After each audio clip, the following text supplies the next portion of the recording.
Welcome to the Broadside Podcast.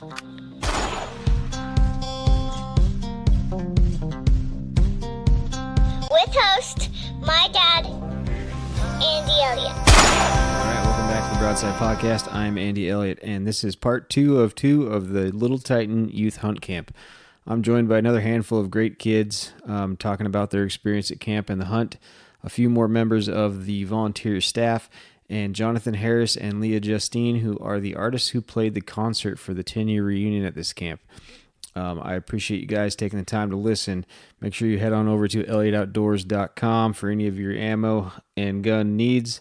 If there's something you need that you don't see, feel free to reach out and get a hold of me on Instagram or just give me a call. Also, I wanted to announce that I will be at the BHA rendezvous in the Ellensburg area, the Kittitas Valley Event Center on June 8th. So if you guys are headed out there, feel free to find me. I'm going to bring my gear and hopefully record a podcast episode at this rendezvous as well. So thanks, guys, for your time, and I hope you enjoy this episode. We'll just go ahead and get started. If you guys want to introduce yourself, we'll go ahead and start with you. I'm Forrest. I'm 10. And where are you from, Forrest? Lapine. Lapine, Oregon? Yes. All right. So you go to school in Lapine? I'm actually homeschooled. Homeschooled? Sweet. Yeah. So you're here at the Lil Titans Youth Hunt Camp, and this is your first year? Yep. Okay. And you want to introduce yourself? I'm Allie. I'm 12 years old, and I'm from Lapine, Oregon. Alrighty. And you guys are brother and sister? Yes. Right? Awesome. And correct me if I'm wrong, you guys, this is your first year hunting here or first year coming here? First year hunting here. First year hunting, and then you've hunted here prior years? Yeah. Okay, so how many years have you guys been coming? 3. This is our third year. Third year? Okay. How many years ago did you do your hunt? Last year. Last year? And do you remember the kind of ram that you got? I'm pretty sure it was a Corsican. Corsican? Okay. It's all right if you don't. It's fine. What about you? You hunted this weekend, right? Yes, yesterday. Yesterday? Yeah. So do you remember what yours was? No. No? That's okay. So let's start with like a little bit about your hunt yesterday. Were you kind of the first one out? Yeah, I was 3rd in the morning. 3rd in the morning? Okay. How did that go? Were you guys out there for quite a bit? Was it pretty quick? I was out there for a long time. Long time? Yeah. And so do you remember yours from last year? Were you kind of in the early morning too, or? I was kind of like the last one to go out. I wasn't the last one. I was like right before the last one. Okay. And how about your hunt? Do you remember kind of how that all went, or? Yeah. Yeah. So we'll get back to those in a minute, but so since you guys have been coming to camp for a few years, what's your favorite thing about camp? Probably hanging out by the fire. Sitting out by the fire? Yeah. Yeah, hanging out with friends? Yeah, what about you? They're called Womdingers. Womdingers? Yeah. Yep, that's I tried one of those last night for the first time. Those are pretty good. So it's a pretty cool deal. You guys get to come out here and nobody gets to sit around on iPhones, and everybody's got to socialize and meet new people. It's pretty fun. Yeah. Yeah. So what about your hunt? Do you remember what your favorite part of your hunt was? Probably hiking up the big hills. What's that? Hiking up the big hills. Hiking up the big hills, yeah. So did you guys do quite a bit of walking? A lot. A lot of walking, yeah. That's good, though. What about you? Do you remember the favorite part of your hunt? Chris brought these Jolly Rancher gummies, and he gave me a bunch of his candy. Yeah, that's always a fun part of a hunt, snacks, right? Yeah, absolutely. So, you guys having such a good time? You guys planning on coming back again next year? You want to? Probably not. I don't know. It's up to Mom. Yeah. Yeah, you guys would come back if you were allowed to, though, right? Yeah. Yeah, having fun. Okay, cool. So what about future plans of hunting? You got anything you want to go hunt this next coming up year? Not really. Not really? Nothing in the back of your mind you're thinking about? Nope. Okay. What about you? Probably like bobcats. Bobcats? Heck yeah, that's awesome. I'll say that's a first for a kid. That's a good one though. I've been trying to get one for a long time. I've never even gotten one, so good luck to you on that. I was just, it's a pretty cool thing that these guys are doing out here. It's awesome you guys get to come out here and kind of learn everything from, going out, stomping around and walking all over the mountain to, have you guys gotten a chance to cut your meat up and stuff like that yet? Yeah, we just did it a little bit ago. Yeah? Yeah. That's pretty awesome. Well, I'm glad you guys came over here and chatted with me. I appreciate you guys coming over here, and see you around the fire and maybe do some womdingers later. Yeah. All right, guys, thanks. Welcome. Alrighty. So, yeah, if you want to go ahead and just introduce yourself and tell us a little bit about who you are. All right. My name is Owen, and I'm from Washington. Okay. And I've been hunting for like a little while. I did my hunt at camp, and then me and my dad and my brother we go hunting. So. Okay. So, what part of Washington are you from? I don't really. No, I don't like. I forget what part. Yeah. That's all right. How old are you? I am 11. 11. Okay. I think you said that. So you did your hunt how many years ago? It was 1 year ago. 1 year. So last year. Yeah. Cool. And was last year the first time you came to camp? No. I've been here 3 years. 3 years. So. Alrighty. So the first year my brother hunted. Oh, okay. Yeah. And then last year you did. Do you remember what kind of ram you ended up getting? I forget what the name of it was, but it was like tan, black, and yeah, it was pretty nice. So, right on. Yeah. So you're back again this year. Uh-huh. You guys just came back to camp and hang out? Yeah. Yeah, it's that much fun you wanted to come back again, huh? Yeah. Yeah. What's kind of your favorite thing about camp? I like being in the outdoors, and like I get to hang out with my friends and meet new people and stuff. Yeah. Yeah, and it's just nice out here too. So. Yeah, it's a pretty cool area. Uh-huh. It looks like some pretty rugged terrain. Did you guys on your hunt? Did you have to do a lot of hiking? We not much. We hiked up one mountain, or like yeah. Okay. So. So last year was your hunt. What about that do you remember most? What was your favorite part? My favorite part. So we saw the ram that I wanted, and we were trying to get him to move because he was like behind a tree. So we were like trying to like throw rocks and stuff to make, or like toss rocks and stuff to make noise, and one of my guides, they were looking with their binoculars, and they accidentally dropped it. Oh no. Dropped their binoculars, and they started running. And before that, I tried shooting my ram. I missed, and they still didn't run even when I took a shot. But so they ran when he dropped his binoculars. Yeah. That's funny. Yeah. So. So they took off running. Did you guys have to track them down again, or did they stop pretty quick? Or we had to track them down. Track them down. Yeah, we had to go up this hill to kind of scope out where they were, and then we saw them from there. So after that, you get to you get your ram and you get to bring them back to camp. How cool is that when you pull into the side by side and the whole camp's cheering for you? It was a cool experience because it was also cool like being in the back of the side by side. Is it side? Yeah, it was cool, and right on. Yeah, it was just a fun experience. So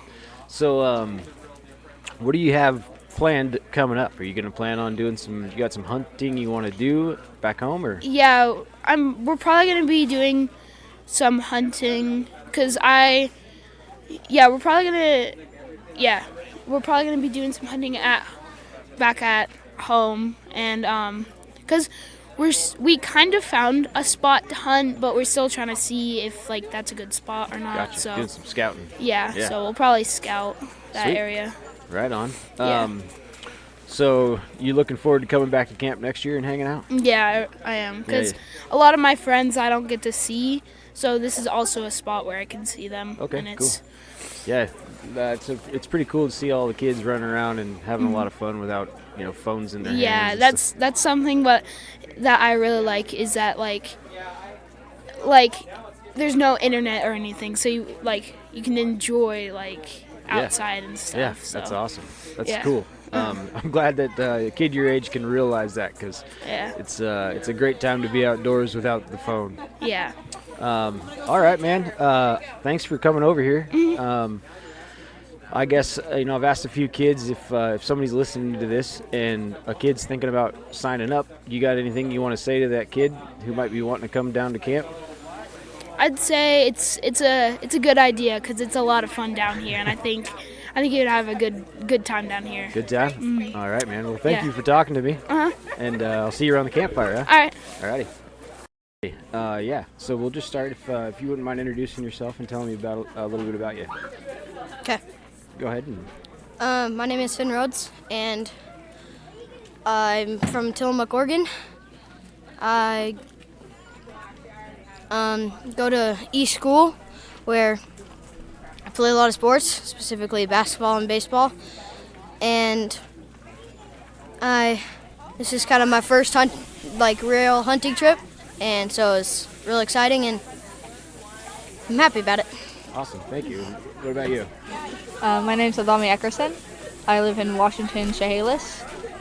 This is my first time hunting, and I go to Chehalis High School. Okay. So is this both your guys' first time ever coming to this camp? Yeah. Yeah. And first time ever kind of experiencing hunting? Yeah, actually. I have a BB gun at home, and we go squirrel hunting sometimes, but this is my first big hunt. hunting, yeah. So does your family hunt? My dad's not. He's more of a fisherman, so we go fishing often. My grandpa, he came with us, and he likes hunting quite a bit. So. Okay. What about you? Did you have family hunt or? My mom and dad do not hunt. They're chefs, though, so they do a lot of cooking. My grandpa and grandma hunt, though. Okay. So I came with them. what made you guys, how'd you find this camp and what made you want to come?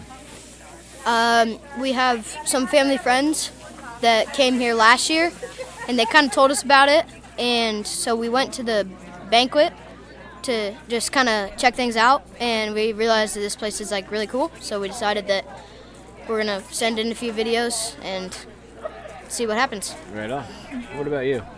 My grandpa told me about it, and I was like, this will be my first time hunting, and I thought it would be exciting, so Yeah, absolutely. So I keep hearing about these submission videos. So you guys sent in a couple of videos. If you don't mind, what was your video about? Mine was very cringy, but it's pretty much talking about how my parents are chefs, and I want to cook just like them. I want to go into Coast Guard and go to chef division. And the main thing was that I want to see where my food came from, all the way from the beginning to the end. And so that's why when we were cutting it up, I'm like, perfect. This is my favorite part. Yeah. And what about your video? What was yours about? Mine was about kind of the fact that I don't go hunting often, so it's kind of like me asking if all my relatives, will you take me hunting? And then they're all like, no. And then I'm saying, and then right at the end, it's like, maybe Mr. Dixon will take me hunting or something. Nice. That's Good sweet. idea, too. I like hearing kind of everybody's creative ideas that they did their videos on. Mine was it my is. mom's idea. I did a skit at the end. Yeah. It was me in a rocking chair pretending to be a grandma and saying how I'm going to tell my grandkids that this is how I started hunting. Nice. That's cool. So since you guys have been here, what has been your favorite part of camp? Start with you, man.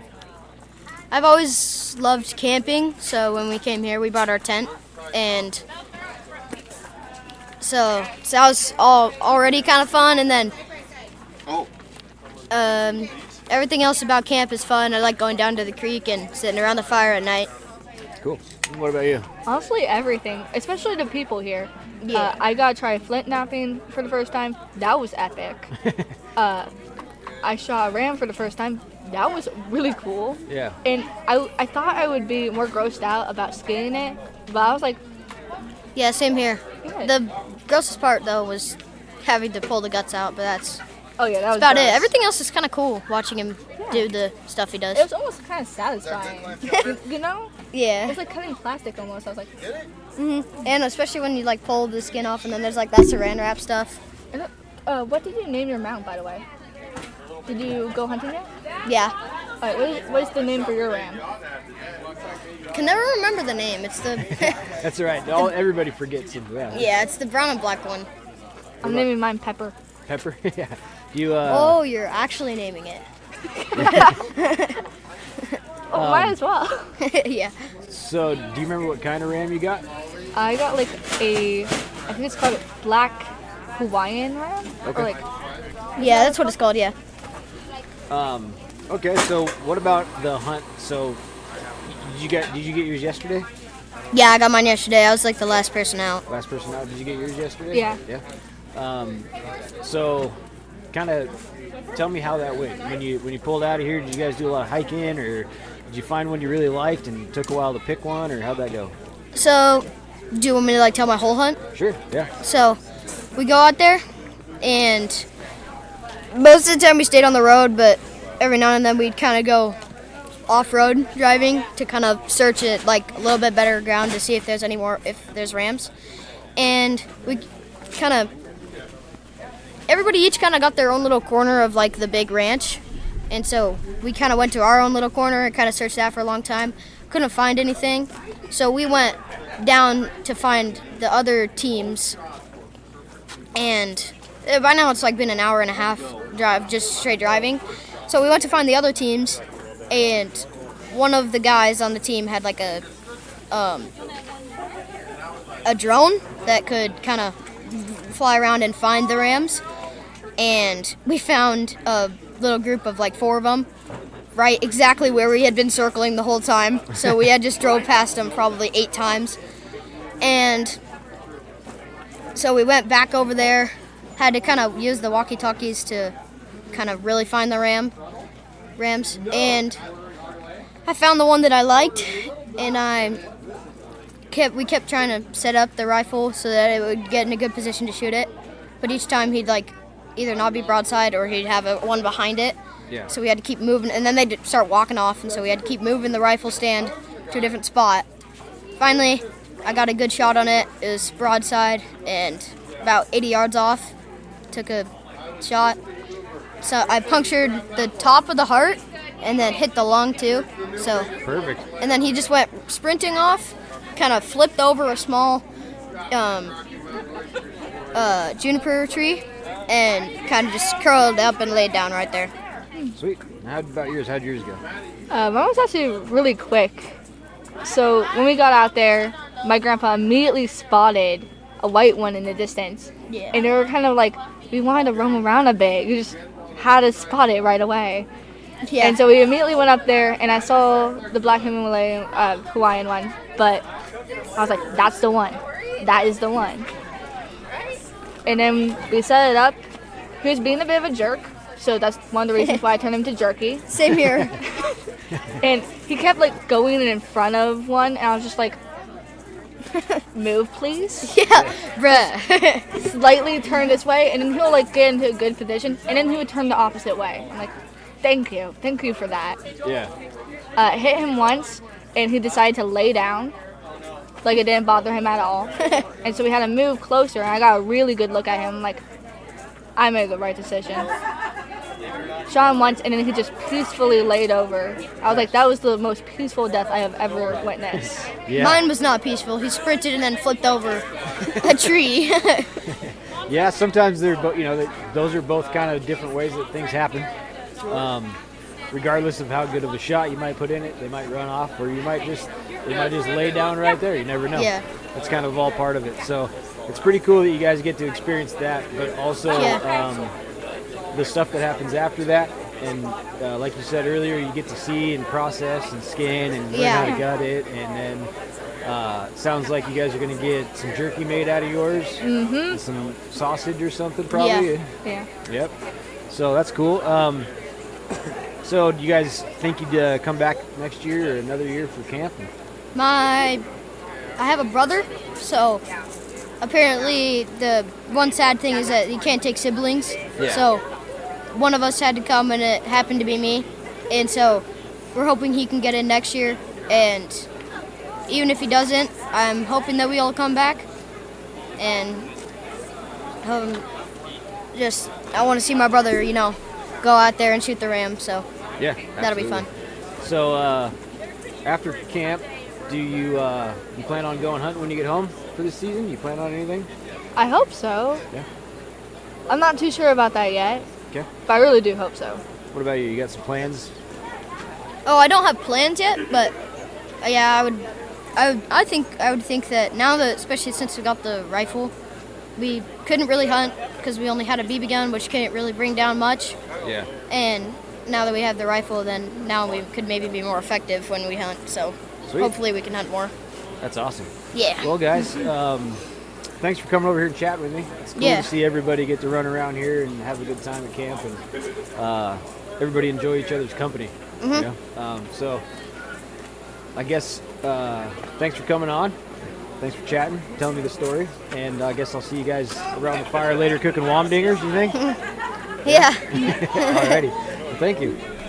Hi. All right, yeah. We'll just start, and if you want to introduce yourself and tell us who you are. Yeah, so Moosey is my name. So just one word, just like Sting, man. It's just easy to remember. Right after the animal. I like moose hunting, and I've done that for a lot of years. I mean, as well as I hunt a few other critters as well, but so that's been my nickname for years. Sweet. So you are here at the Lil Titans camp, and maybe you want to dive in a little bit about what brought you here.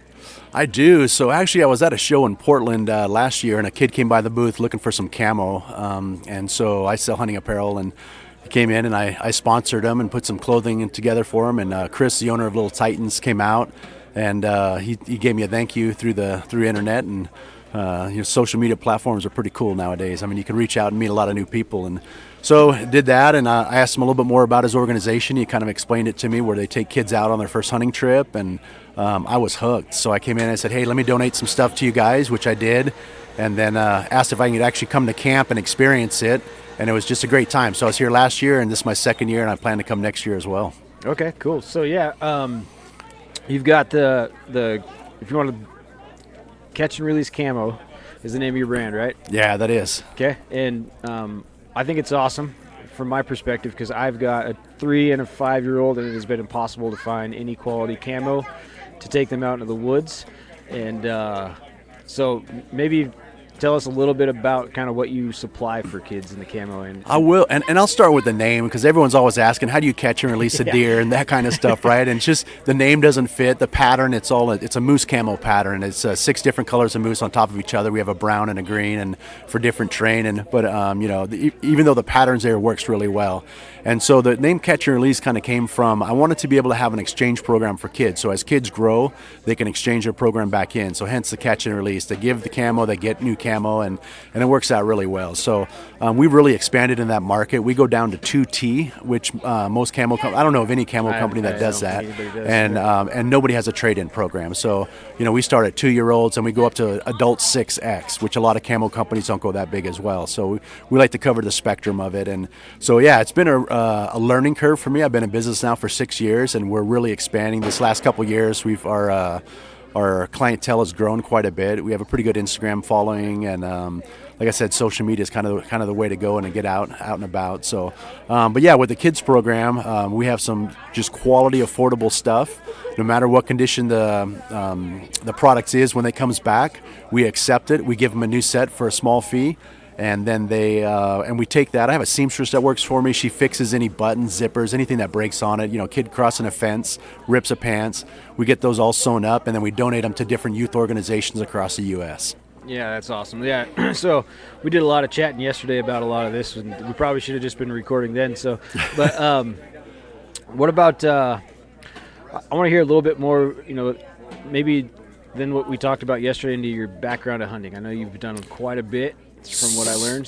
So I have. I've hunted. I mean, my dad took me out hunting when I was a kid, and the earliest story that I remember, or that I remember my dad telling, I don't remember doing it, but I remember going out hunting with my dad.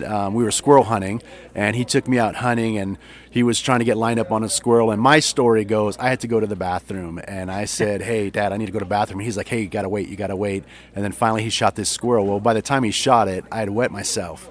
And pretty embarrassing, but as an adult, I got over it. But it's he said I was so excited when he shot that squirrel, seeing it fall, that I wet myself, which could be true as well. I mean, I still get that excited. I mean, you pull a bow back on a big bull, you get excited. But yeah, I've been hunting since I could walk.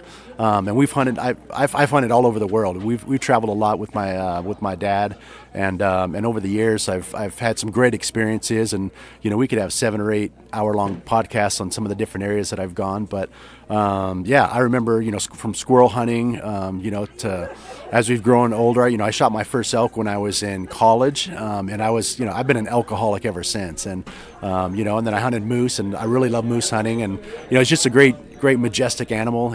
All the big game animals are. And I bird hunted, and but yeah, all the way growing up. And the more when I got married, my wife, it was clear that I hunted a lot.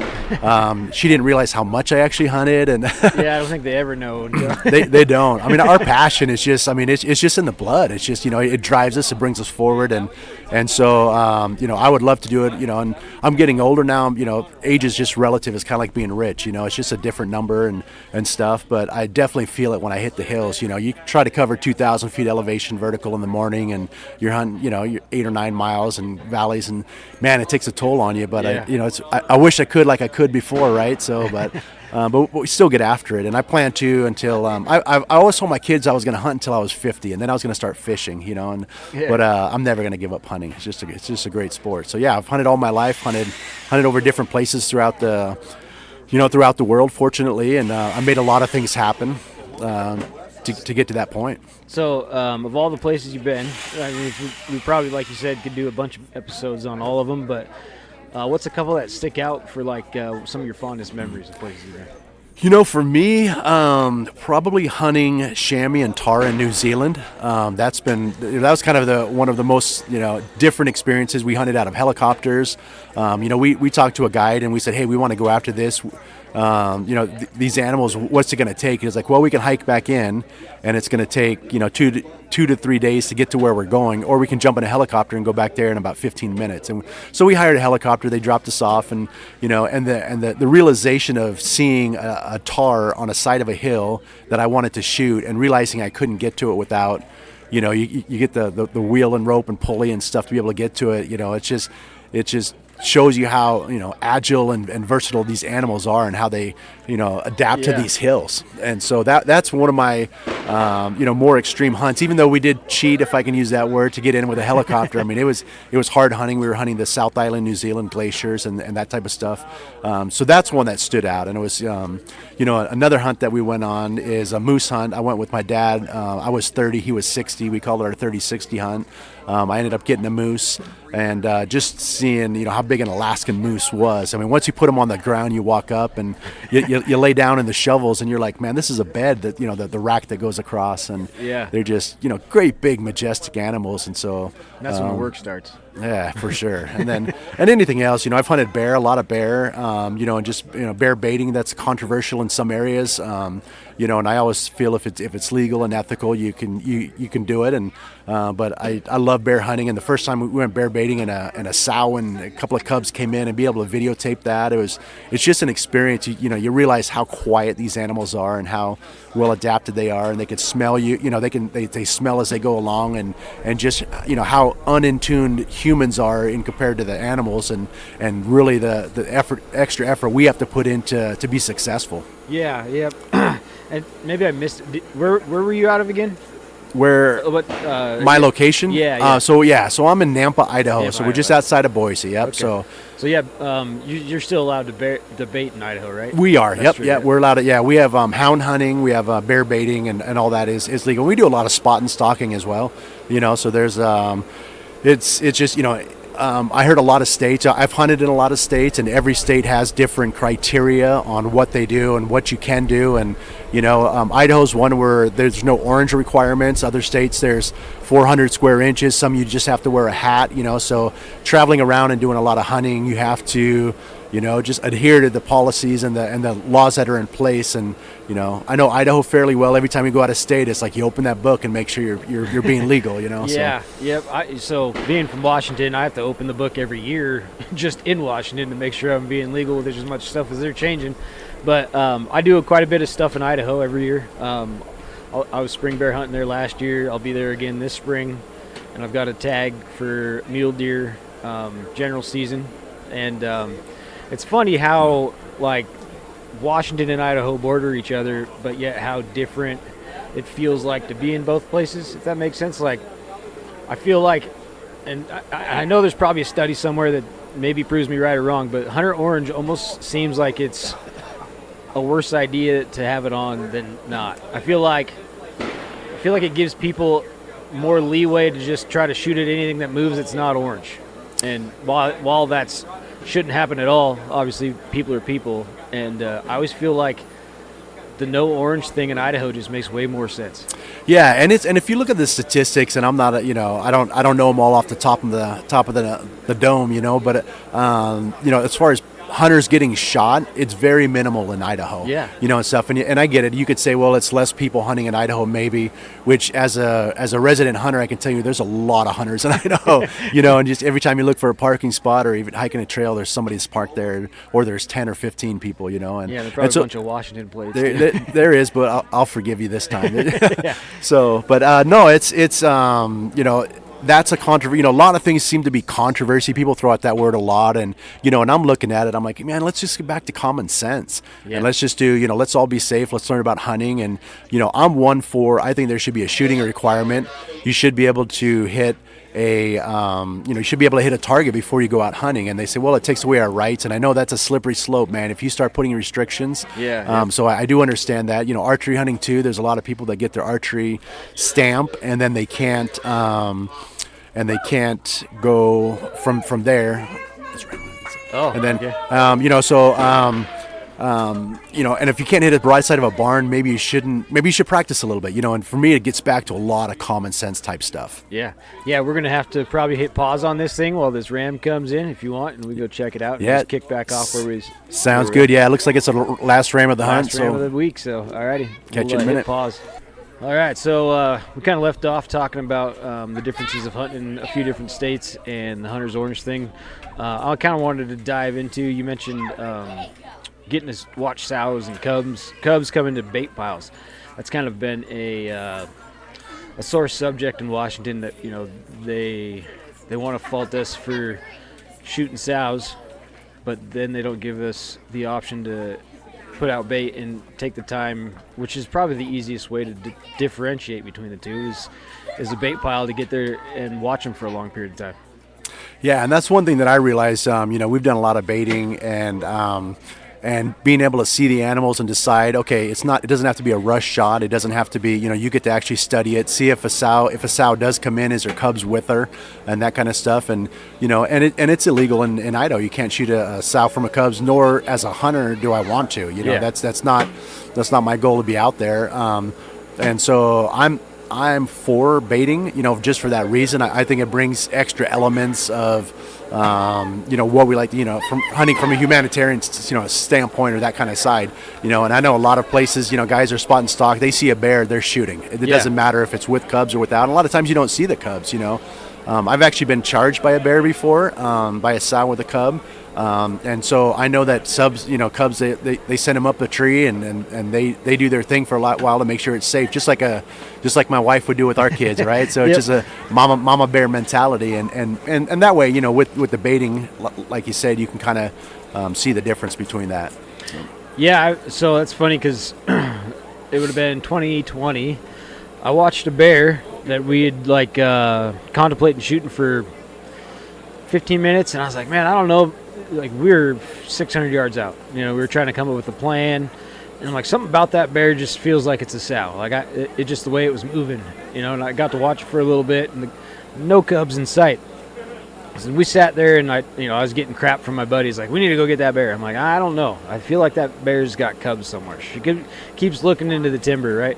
And it had to be about an hour and a half, and then finally those cubs just came out of the other side of the timber with her, And without the opportunity to sit there and stare at her for that long, I'd have never known. And like you said, there's guys that, not guys, but like they also want to fault us if you shoot a younger bear that hasn't quite got to breeding age yet, right? And it's like, well, we don't.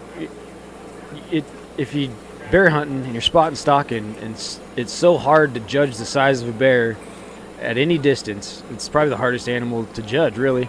But yeah, I just wish Washington, which will never happen. I believe it was a ballot box decision, so to get that voted back now would be probably impossible. But yeah, and it's tough. You talk about bear hunting. There's a lot of 100-pound bears that get killed in Idaho too, even over bait. I mean, it's the baiting barrel. If you're using a 55-gallon drum, it's a good way to tell it. And until you get your hands on a lot of bears that are on the ground, it's so hard to tell the size of a bear. And after a while, you can. And I hunted bighorn sheep. I've hunted mountain goat. I've hunted a lot of different critters, and mountain goats are another one tough to judge. I mean, if you look at the difference, you're trying to look at a quarter inch or a 1 inch. Whatever size different between what we classify as a trophy versus not a trophy, and and a billy versus a nanny, and that's tough on a mountain goat as well. And bears, I find, just seeing over the history of my hunting, with my hunting career, I've seen a lot of small bears, and I've taken small bears too.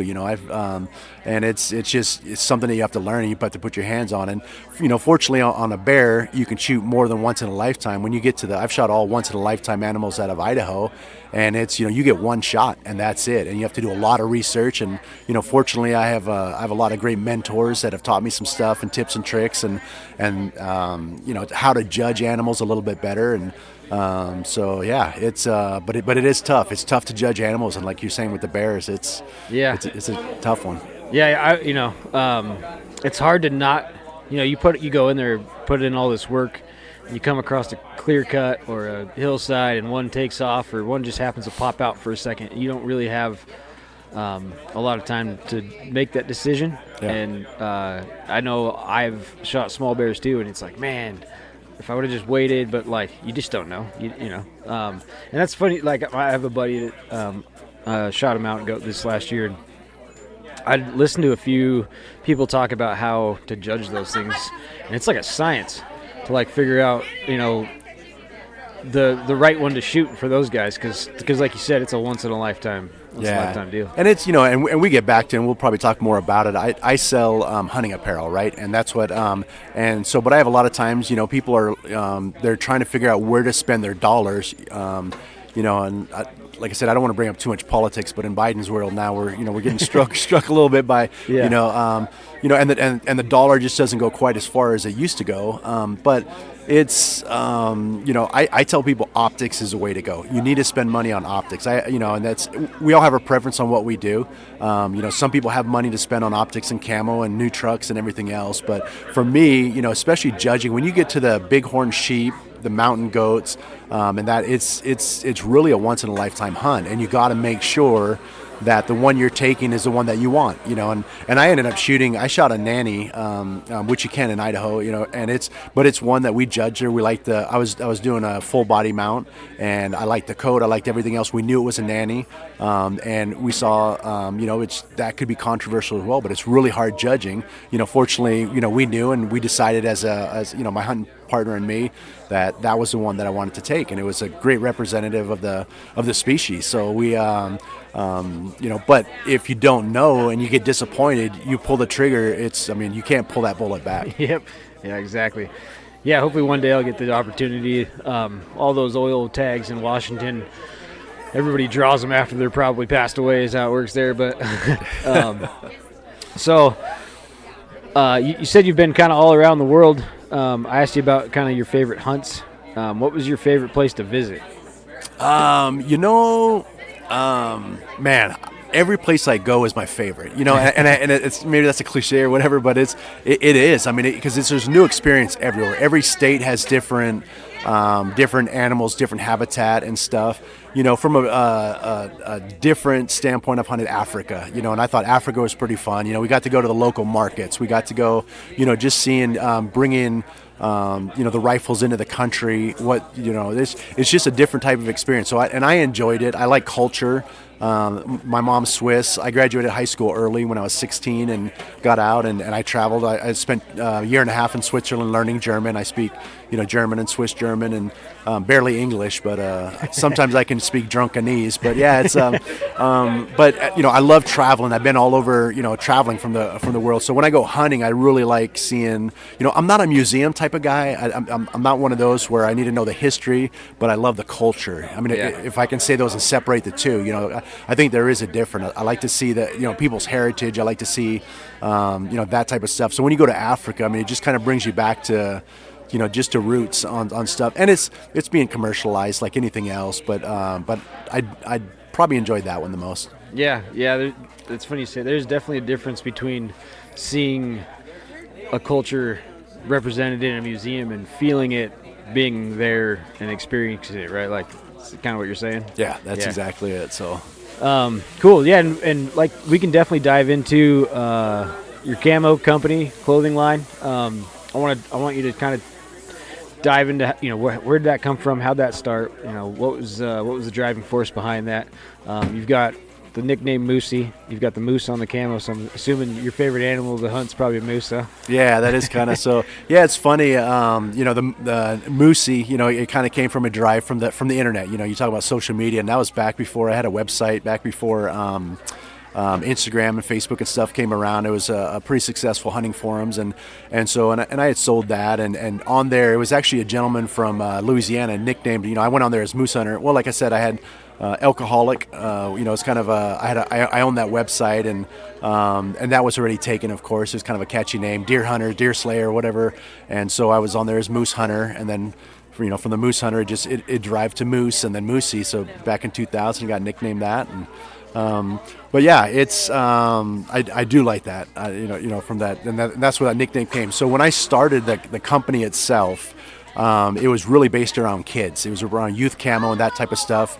I had a friend that reached out to me and said, "Hey, Moosey, my kid just, he drew an elk tag," and I knew that tag well. I knew that area, and I said, "Hey, we can go out and get him an elk. Let's go out." And he goes, "I need to go down to a big box store and get some camo." And so we did, and a pair of gloves was expensive. I mean, we went down there. I think the cheap pair was like $45. It went up to over $100 for a pair of gloves. And I've always said, you take off one pair of gloves, one of the gloves to go to the bathroom and throw it on the floor, you just lost $100 bill. You know? So I thought there has to be a cheaper way. So Catch and Release kind of came from that.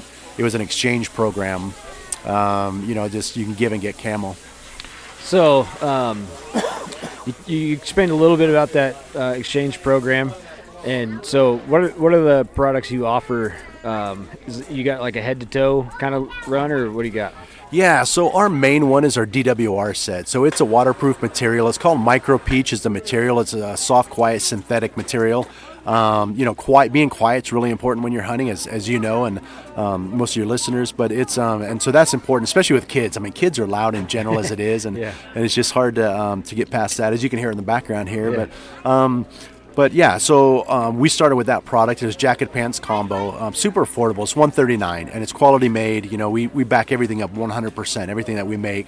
And then the exchange program is pretty simple. They outgrow it, you get the next size for $59. And you can't buy a jacket anymore for $150, and you get a full set for $59. Yep. Yeah. So we'll piece all that together. You pick up a set, pants and jacket, $139 for your kid who outgrows anything by the time you get it out of a wrapper, and then when they outgrow that, $59, the customer sends in the product and gets the next size up for $59. Yeah, super simple. Yeah, there's no receipt that's needed. There's no time frame on it. I tell everyone, man, I'm a redneck from Idaho. I'm not going to keep track of paperwork, right? So you bring me back a set that you have that you need a bigger size, we're going to exchange it. So right on the website, we have a youth section. Go to the youth section and you exchange it. And that's one of several products that we have. The DWR is our best seller. It's the most universal, covers the most seasons, typically a later rifle type season.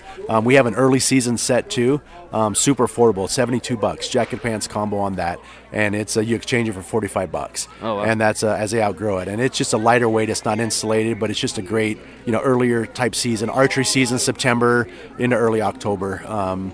And stuff, and then we launched rain gear, so we have a rain gear set, and that's a little bit more money, but it's high end. So, and we sell to adults too, right? So we have the YKK zippers, we have the magnet pockets, we have pit zips, we have everything's tape seam. So we put the extra care into that, but we also for the kids, because once we get that product back, our warehouse fills up with this used product, and then what do you do with it, right? So we want it to be in good condition, or I have a seamstress that fixes it, and they and then we just send it out to different organizations. Yeah, that's pretty awesome. We talked about. Yep. So what I kind of have an idea, but maybe you could tell everybody kind of what, are you a sponsor of some sort of this camp, or how's that going?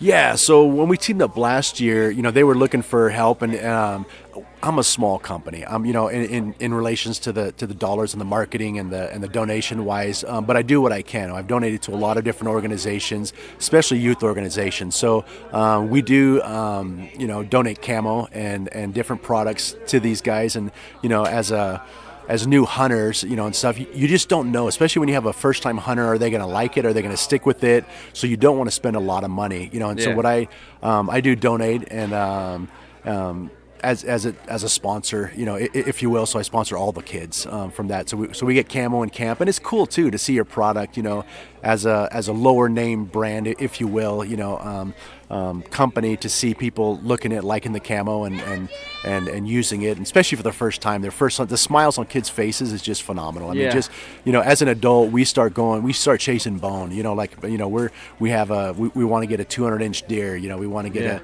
a 400-inch bull and stuff. And you get a kid, and even on a hunt like this, it's their first animal. They get it down, and the smile is I remember shooting my first doe, and that was the smile I had, and now we're chasing. Sometimes we get frustrated. Oh, it's only and I hear that a lot, especially social media, right? You're like, it's just a 172 class, special, but and people downgrade their animal before somebody else can. They're like, I know, I get it. His last day is only a 3-point, or and I'm just like, man, if you're gonna pull the trigger, be proud of it. It's just and seeing that on the kids' faces, and that's what I really enjoy. And the sponsor, and I sponsor small monetary stuff to this, but I look at what the volunteers do around here.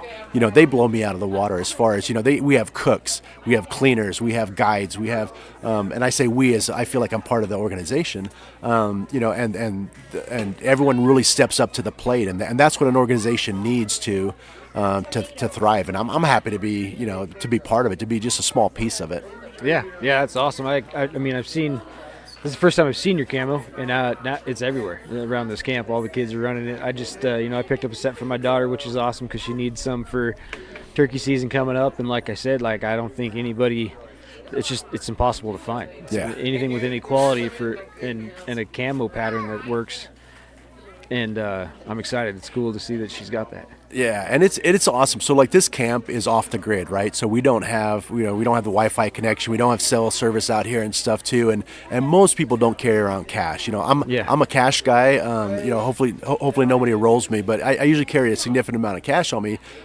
That's what I like to do. But most people, they don't have $20 on them, you know, and stuff. So we're up at camp, and so what I do is, all I can offer is IOUs. So people take camo from me, and quite a bit of it comes out of my trailer, and we send them with IOUs.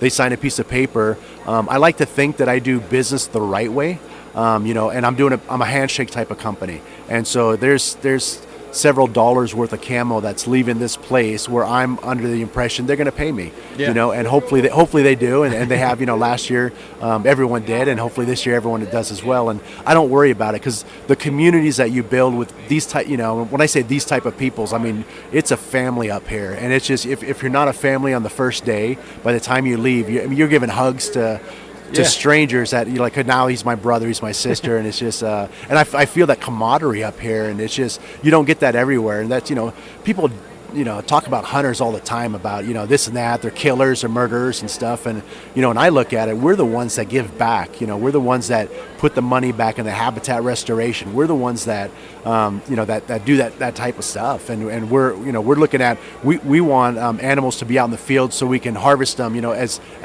cyclical as that sounds, and stuff. It is a circle of life. Circle of life, exactly. Yeah. That's cool. I always find it funny with a bunch of these, anti-hunting organizations, whether it be PETA or Habitat for, not Habitat for Humane Society. They say all this stuff, but I've never seen any of them at any sort of work party taking down elk fence or at anything like that. It's always hunters that are out there doing all of the work for the habitat and the animals. And as cyclical as it sounds, like you said, we want the animals to thrive as much as possible because, we're hunting the surplus of the animal, right? Like it's a sustainable resource, and it's hard to get that across to people. Nobody would be here if it wasn't for hunting. Yeah. At some point in their lineage, right? And it's a new fad to think that it's some kind of a crazy hobby. Is what I keep hearing from people. Yeah. And I don't see this as a hobby. This is more of a lifestyle. Yeah, and you look at animals, and and you could talk about fish and game, and you talk about another controversy, topic, and they all are anymore, right? Like I was saying, but fish and game, there's pros and cons, on that. But in general, they're out there to help the hunter. They're out there to make sure that we have a sustainable, habitat. And this is why we go into draw units. We go into, which we call trophy units for some reason, but sometimes it's just for management. We have to make sure that we have a certain amount of animals and, doe, fawn, and buck ratios out there. And they keep track of that because, that's something as a hunter I'm not going to do, but I'm definitely glad that it's being done. I definitely have issues with some of the things Fish and Game does, which, like I said, that's a whole nother topic. but they are there for it, and the stuff that as hunters do and the money that we go, it doesn't get talked about as much as the negativity. So if something bad happens, it gets brought up in the news. But you look at all the good things that we do as hunters, and they just don't get brought up as much, unfortunately. And it just you can't show one side of a group and not the other and have it be fair across the board. Yeah, that's it's been a common theme on a bunch of my episodes prior to this. Is we're always trying to come up with a way to combat that negative image. And figure out how to sway that group of people, who aren't 100% against hunting, but easily swayed by like a billboard of like a sow and two cubs to go against hunting on a ballot, right? Yeah, no, that's the battle. And it is. I mean, there's a big population in the middle that doesn't know, right? And there's going to be anti-hunters. You're not changing their minds, right? It's just like you can't change my mind as a hunter. Yep. It's in my DNA. I mean, that's what I do, and it's and I like to think I'm good at it, but. But that's and so but there's a big populace in the middle that so let's just say there's 10% anti-hunters, 10% diehard hunters. You still got the 80% in the middle that Exactly. So what's their feelings? And I look at my wife for a good example on that. She accepts hunting. She does that. She'll never go herself, but but she understands the needs of it, and she understands our desires and stuff. And there's a big population in the middle. So when I take pictures, I make sure I do what I call cleanup, right? So I don't do any tongues hanging out of animals. I don't do any big blood stains. I don't do and not I mean, that's part of hunting, right? So that's it's a reality. Yeah, it's just a reality of it, right? So we take it from field to table, and so we're doing the gutting, we're doing the skinning, and you shoot something. Sometimes it's not a perfect shot. I'd like to brag and say I've never made a mistake, but we all do as hunters. If you spend any time in the field, and so but you don't always highlight those, if you will, right? So that's not ones that you want to say, hey, I shot it twice. I had to track it for 30 minutes. Yeah. As a hunter, I'll share that story, and I'll share it with say, hey, this is what happened, right? And this is I got a story down in New Mexico, actually, just to go off on a little rabbit hole here. I shot probably my biggest buck. He was a 180 class buck. My buddy didn't shoot it because it didn't quite hit 180. It was like once, and he knew, and it was just. But anyway, I shot it. I did a bad shot, and I shot it in his back hoof, if I could say that. Oh, wow. It was jumping up this deal, and I thought I was steady. It was a close shot. We tracked it down, and we got it on film, and we shot it. I mean, and we recovered it. We tracked it, and it's and that happens, and typically, like, we don't say, hey, how do you shoot something in the hoof, right? Like, that's just embarrassing, and just but it's under the circumstances it happened. He was walking up the side of his other little deal, and but we put every effort in to recover it, and that was regardless, not just the rack size I wanted to get it, but it was you owe it to the animal. So once you pull the trigger, you owe it to do every bit of effort to take it down. And fortunately, we were doing it, and we jumped it in the next canyon, and and then by that time I was more composed, and we took care of it. But and that's part of that one of the stuff that we do. Cool. So, kind of to wrap this thing up, I just wanted to let you kind of anything anybody else needs to know about kind of your company and kind of stuff moving forward with it. I know you said you had boots now. I did, yeah. And you were talking, and I never finished up on that, but you were talking about the products that I have, right? Yeah. So I have the three main products. So I have the DWR set, which is more of the warmer for the later type season. I have the early season set. All of it's super affordable. And then I had a lot of people coming to me and they're like, hey, we're looking for boots. Kids grow out of boots so fast. Yeah. And so we just launched, it was a couple of weeks ago, we just launched a catch and release boot. I designed it last year. It took us a little bit to get it done. We're not trying to compete with the high-end camo or high-end boot companies and stuff. There's some great companies out there, but we are offering a quality, affordable boot, $120. And it's a 200 grams insulation. It's a waterproof. I say waterproof, right? That's kind of a harsh, it's kind of a hard word to back up, but it's a great water resistant type boot, and we, so we do offer boots now. We go down to size 3 for kids, and we go up to size 14 for adults. So we carry everything in between. And I don't have all the wide sizes and everything else, but it is something that we provide because we want to be able to outfit kids from head to toe. Yeah. We want to be able, we have shirts, and we never talked about that yesterday too. I don't know if you've seen the shirts. I'm wearing one right now, and it's so it's brown on one side, it's green on the other. It's a reversible shirt and stuff. And hunting a lot of different states, you want to bring a minimal amount of gear, but maximize your opportunities and you be able to blend in and stuff. So, kind of my go-to pants are these Odyssey pants, which you've seen around camp too. They have removable knee pads, and my I wear a vest and I wear this reversible shirt, and so I can flip the shirt on. In the morning we're hunting sage, we're one thing, pines. In the evening we're doing something else. So we try to offer things to additionally save you money. So that's awesome. Yeah, so our products are well thought through.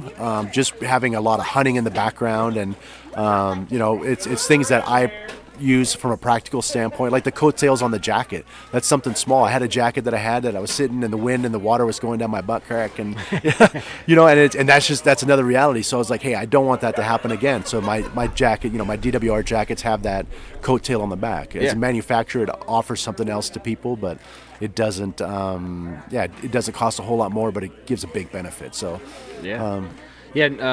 so the kids' boots is also on that same exchange program? Yeah, okay. So we have that trade-in program. So it's $120 for the boots. When they outgrow it, they send it back $60 to get a brand new set of boots. That's awesome. Yep, no matter what condition it is too. I know there's some, I've heard of some clothes companies that have a trade-in program, and they nick you for everything that you have. No matter what condition, we're going to trade it back to you. So we're going to either fix it, and if it's past being fixed, we're just going to take care of it that way. So cool. That's cool. I'm glad that I got to see you up here because it's been a struggle trying to outfit my kids in camo. I feel like I got some quality gear now for turkey season. I think you've put something into a very a missing part of the market, and that exchange program it's a great idea. Like, even down to the reversible shirt, like you said, everything's pretty thought through.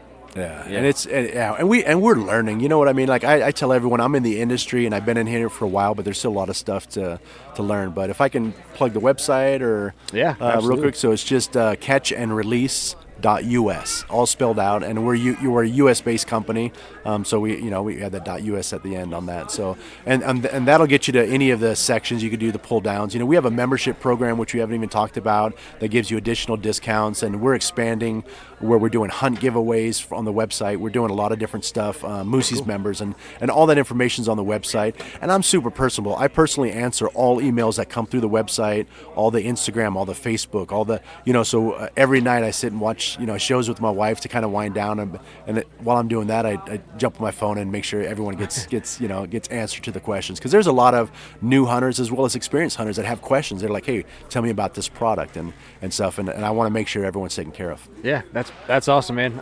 It's exciting to see, definitely. And what I'll do is when I post this, I'll kind of drop any links to your website in the show notes, so anybody listening can scroll down in the description and click right onto the link that takes us right to the site. I appreciate that. And we have an Instagram page, Facebook page. We do a little bit on TikTok, not a whole lot, but Instagram's kind of our big platform that we do. Yeah. But yeah, definitely get a hold of me through the website. Moosey at catchandrelease.us is the email, and I'll promise I'll get back to you and we can answer any other questions that you have. So perfect, man. I appreciate you coming and chatting with me.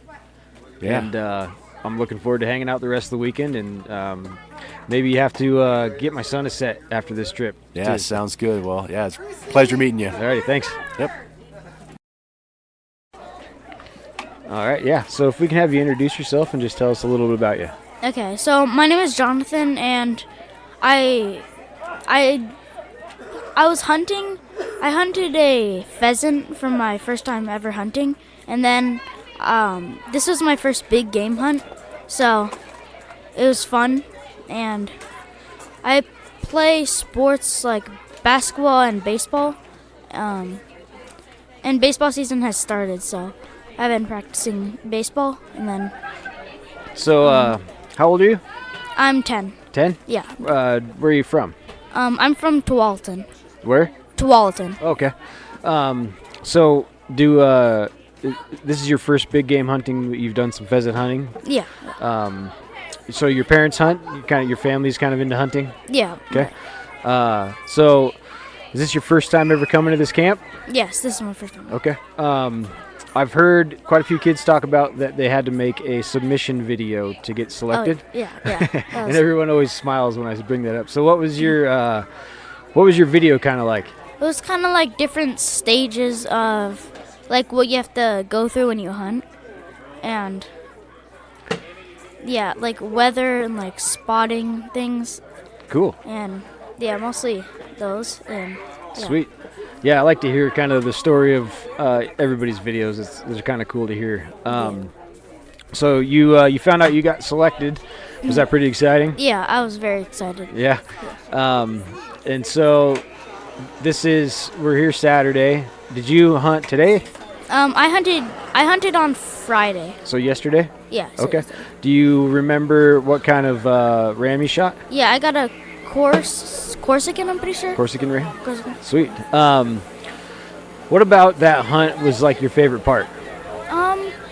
I'd say getting ready to shoot it and then like pulling the trigger and then it just dropping to the ground. Yeah. Yeah. Yeah, it's got quite a bit of adrenaline going. Yeah. Yeah. So you went with a couple of guides, right? Who'd you go with? Forgot his name. That's okay. There's a lot of people here. Well, so on your hunt, were you kind of one of the first ones in the morning to go, or did you go? Yeah, I was like the fifth person on Friday. I think overall I was the sixth. Sixth ram that came in. Yeah. Cool. I think so. So we're day 3 here at camp. What's been your favorite thing about camp so far? I'd say just like getting able to hunt was just really cool. Like getting to shoot a ram was probably the best part. And then, yeah. Yeah, absolutely. Yeah. It's pretty cool so you got in here and you guys pulled in the side by side, and how cool was that when everybody was cheering for you? And it was pretty cool. Yeah. And so can you kind of walk me through what happened next? You got here. Did you guys take your ram over and took a picture by the tree? Yeah, and then they hung it up on thing over, I don't know, and then they just like cut the skin off, and then took off the head for a mount, and then we cut the meat. So have you got to cut all the meat up and all that stuff already for your ram? Yeah. Yeah, that's pretty cool, huh? Yeah, that was cool. Did you end up getting some sausage made? Not yet, but we have the meat, so Okay. we might be able to do it soon. Awesome. So what about plans for next year? Do you think you'd come back to this camp if you were able to? If I can, I'll try to. Yeah, yeah. It's there's quite a few kids here. Have you made some new friends while you've been here? Yeah. Yeah. Alrighty. So what you said you've hunted pheasant. Yeah. What kind of plans do you have now that you've got kind of a big game animal out of the way? Do you plan on doing some hunting this year? Yeah, I might use my dad's tag to shoot a deer. Oh yeah. Yeah, I could. Yeah, I'll try to. Yeah. Go. So that sounds like a good time. Have you ever been deer hunting? No, not yet, but sounds fun. Yeah, absolutely. Cool, man. I appreciate you coming over here talking to me. Thanks. If there's I've been asking everybody if they had a kid that might hear this, what might you want to tell a kid that's thinking about signing up and coming here? It's a really fun experience to go shoot a ram, and it's really fun. Yeah. Yeah, it's kind of cool to see all the kids run around and stuff like that, and nobody's able to use their cell phones and stuff, huh? Yeah. Yeah, cool. Well, right on, dude. Thanks for having the courage to come chat with me. I like hearing you guys' stories of your hunts. Yeah, thanks. And I'm looking forward to the fire and concert later, and maybe I'll see you around there and have some womdingers, huh? Yeah, maybe. Yeah, probably. All right, buddy. Thank you. You're welcome. All right, you ready? Yeah. Okay, let's start by having you introduce yourself and just tell me a little bit about yourself. Okay. So I'm Miranda Byer. I'm 10 and I'm in 4th grade. I do gymnastics and I'm in I just finished level 4 competing, and now I'm probably going to go with level 5. And where are you from? I'm from Redmond. Redmond, Oregon? Yeah. Okay, cool. So was this, you're here at the Lil Titans camp, right? And Yeah. was this kind of your first experience hunting, or does your family do a lot of hunting? My dad hunts, but it's the first time that I've hunted. It's the first time you've hunted? Uh-huh. Okay. Is this the first time you've been to this camp? No, last year we came. You came last year? Mm-hmm. Okay. So I've kind of been asking everybody to tell me a little bit about their videos that you guys made to interview. So what was your video like? So it had a lot of gymnastics in it, and so we played a song in the background, and we had a bunch of videos of me hunting and videos of me doing gymnastics and pictures. And then I just told about myself and why I like hunting and why I wanted to come. Okay, cool. So you came here last year. Did you have a sibling that got selected last year, or how'd you guys find out about the camp? So my dad knew about it 2 or something years ago, and our friend Allison Tanner was doing it last year, and my dad's really good friends with her dad, so we came to support her. Okay, sweet. So you went out yesterday, you said? Today. So how did that go? Can you kind of tell me the story? Yeah, so it was pretty good. We spent a long time looking for one. We knew that there was a white doll out and this chocolatey one, but the chocolatey one was really hard to find because it was in a hard spot and it was just alone. But eventually we were just driving around and we found a white doll that was with another one, and I don't know what it was. We knew that I wanted the white doll, so we kept just following it and setting the tripod up, and then so we got it already, and then it got away, and then we got it ready and it got away, and did that about 7 times. But then we got it, and I shot it really good, and then it was down and really bloody, and I think it was dead, but its nerves and stuff were still moving, so I shot it again, and it went through the chest, and then when we were when I was done and we were on the ground with it, the one that I was with kept trying to come to it and because it didn't know that it was dead. Oh yeah, that'll happen. So you got a white doll, is that what you said? Okay. I heard a couple people talking about that. Was that kind of one that a lot of people were looking for? I think so. Yeah. Because a lot of them ran into those two. Oh, okay. So what's been your favorite thing about camp so far? Probably Womdingers. Womdingers, yeah. But then when we went hunting, my favorite part, besides just that I got the ram and stuff, so for our ram dance, me and my friend Kenzen that went with me did gymnastics, and then my guide Kellen did a front handspring, and it was really good. That's awesome. So you're having a lot of fun here, a lot of kids running around. You're meeting a bunch of new friends. You want to come back again next year? Are you guys planning on that, you think? I don't know. Maybe? Maybe. Yeah. Yeah. I don't know. That's And then what about this coming up year? You got anything you want to go hunt? Or you got some plans or an animal you want to go after? I don't know. Yeah, not sure yet? Yeah, but I know I want to go hunting. You know you want to go hunting? Yeah, I'm the same way. I don't know exactly where I'm going. I just want to go, right? Yeah. Yeah. Cool. Well, sounds like you had a good time up there. I like to end these kind of with if a kid out there is listening and might think about wanting to come to camp, you got a message maybe you could send that kid? It's really fun, and you don't have to be nervous because they help you, and you're not going to make any big mistakes, and it's also a really cool experience. Awesome. Well, thank you. I appreciate you coming over here and telling me about your hunt and having the courage to do it. I know it's kind of a weird thing, but thank you, and I enjoyed talking to you. Thanks. Okay, you ready? Yep. All right, so we'll just get ahead and get started and have you introduce yourself and tell us who you are. Okay, my name is Courtney Meyer. I'm Chris Meyer's daughter, the second oldest, and I'm 20 years old, and I've been going to this camp all but 2 years. So this is year 10 is what I hear. Mm-hmm. I guess this is a little bit different than the rest of the people I've talked to because you have kind of been here from the get-go. Yeah. Did you get to partake in a hunt here in one of the years? No, I didn't. Honestly, I didn't want to make it feel like nepotism, so I didn't even. Okay, that's cool. My friend Gwen, her sister and her brother went through because they went through a lot growing up.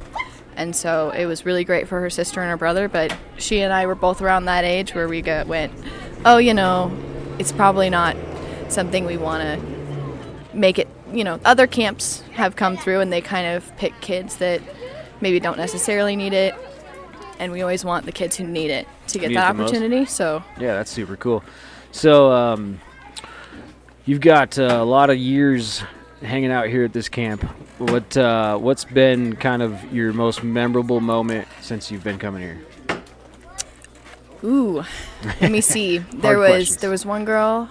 I can't remember her name because we were both little, and she was the best shot I've seen. She could shoot at 1,000 yards. She was shooting when she started at 3. Oh wow! And then some incident with gun violence happened in her home, and she lost her mom. Oh wow! In front of her, and nobody thought she'd ever pick up a gun again. And then she told her dad that she wanted to, and she came out here, and she was incredible. And yeah, that was probably the one, honestly. That's pretty cool. So you've had the opportunity to help out around camp for a lot of years, and see tons and tons of kids come through here. What's that kind of been like, seeing all these kids learn? It sounds like they're ready to go through another training course back there behind us. What's it been like getting to see all these kids learn these life lessons? I think a lot of them, some of the kids we pick because they have behavioral problems or they are having trouble at home and they need to maybe bond with their parents or whoever's taking them in at the time. And so seeing them, especially because I get to see my dad go through it and talk to these kids after camp, especially some of them still send him texts, call him, hey, I'm in trouble, or hey, I did this thing I thought you should know. And seeing the before and getting the backstory, because getting to see like why they want to come to camp, what they've gone through, and then seeing them go through, and you can kind of see the gears shifting and the importance of life and the work ethic that comes from it. And then after camp, seeing a lot of kids are different after, so seeing them even years after still want to reach out. And we had one kid last year who came to do a senior project, and he was pretty emotional about it. That's pretty really cool. Yeah, you've probably seen quite the shows. I feel like you'd probably understand this as much as anybody because of what you've seen kids show up here as and then transition into. I've always tried to explain to people the mental health aspect of hunting and what being out in nature and the woods and stuff can help with people. Yeah, I think the serene part, like especially for my dad, that's part of something. I think him growing up, it really helped him when he was in a hard place, because he also didn't have the best upbringing. I don't know what he said, but try not to expose him. But I think his stepdad, which he'll call his dad, was the one to teach him how to hunt, and it was kind of an emotional thing for him and his stepdad and his dad. And he just passed this last year, and so that was something really hard for the both of us. But yeah, from a young age, they went out together, and that was sort of, if he's in a rough place, he goes out and centers himself. Yeah, absolutely. There's no distractions, there's no white noise or anything, and that's something he definitely... Yeah, we can pause for a second for this, Aaron. Yeah. That's something I think he's definitely learned from, or, is the harder the points in his life are, the more he goes out and centers himself. And I can relate to that. He used to have a lot of anger problems, people, and he used to have quite the temper, and over the years, it's really died down. Leveled him off. You just saw a bunch of kids spraying him in the face with water. He laughed it off. Yeah, he's over there having a water fight like a kid. Yeah. Yeah. It's cool. It's cool. It's like get to hear your perspective. You can go ahead and run over there and drop that off if you want. He slapped a pig for me. Here you go. Oh. $20. $20. All right. We Paying debts.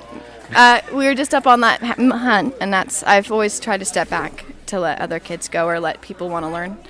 And that was this is the last hunt, so we didn't have to hurry, and pigs came up to us. Yeah. And so I told him I'd give him $20 if he slapped one. He already has it. He's already got missing a finger, so. Oh yeah, can't. Yeah. He's got nothing to risk. Right. That's awesome. Leave it to Whitehead. Yeah. So it sounds like this is my first year coming, obviously, to this camp, and it's clearly like one big family gathering of a bunch of different families. That is definitely something I love. I'm trying to keep the culture up. I try to definitely be the person who's around a campfire, and I do highly recommend for all the kids and the parents and the people coming back. Like, my number one thing is, hey, especially because I'm the person telling you with Ashley who's next, I need to be able to find you. And also the Titan that went first, kind of tells them what they're in for.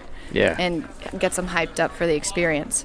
So the one thing I've tried to culture around here is, come and learn from different people, and, getting to see like a little Titan from 5 years ago, talk to a Titan who hasn't gone yet, is definitely like, oh, that's what I'm in for. Like, now I'm here and I get to see it, and oh, that's amazing. That's exactly what I can't believe that's what I'm doing. Or, because they don't, especially if they haven't seen anybody go through it before. Yeah. So the culture I love the culture, especially Womdinger night, and steer clear of Womdingers personally, but. Yeah. I drugged our daughter out of the tent last night and brought her down here for one, and I don't think it falls within my diet. Me either. They look delicious though. Yeah, I love the new kids when they're like, what is going on? And there was a couple kids last night that had done it. I loved the teaching, especially the older kids going and teaching the younger kids just anything, but the Womdingers is kind of where they open up and kind of like they're silly, they're fun. So then the next day, Saturday, Sunday, they are more willing to be like vulnerable and open. And so learning how to cut meat is not such like he's not attacking me, he's just telling me how to do it. Or just opens up a little bit. Like that's kind of why they do it, But yeah, it's pretty cool. It's awesome that you are also a part of it and coming out here and helping out. And I've heard from a few kids talk about how they enjoy now that they've gone prior years coming back and helping out the younger kids. Yeah, definitely. I love it when Little Titans come back, especially because they know what they're in for. Yeah. And so that is one of my favorite things. There's a couple I can see right now that come back almost every year. We have a family, they volunteered to help me with the egg hunt this year because both their sons came through, and just them like coming through like and talking to the Little Titans. And especially like Coop at Wingnut. Wingnut, yep. I met Wingnut, yeah. And Izzy. And Izzy's been coming for years, but this is the first time. Oh. It's the only time he's going to go through, but yeah. And seeing them, especially some of the kids who are a little intimidated by what they've gone through or maybe what physically might be holding them back, seeing like Wingnut went through and Izzy just went through, and we had with a bow. Yeah. Which is crazy. That's all awesome. Right? Yeah. We've only had a couple do it with a bow, and every year we're like, I don't know if we're going to make it.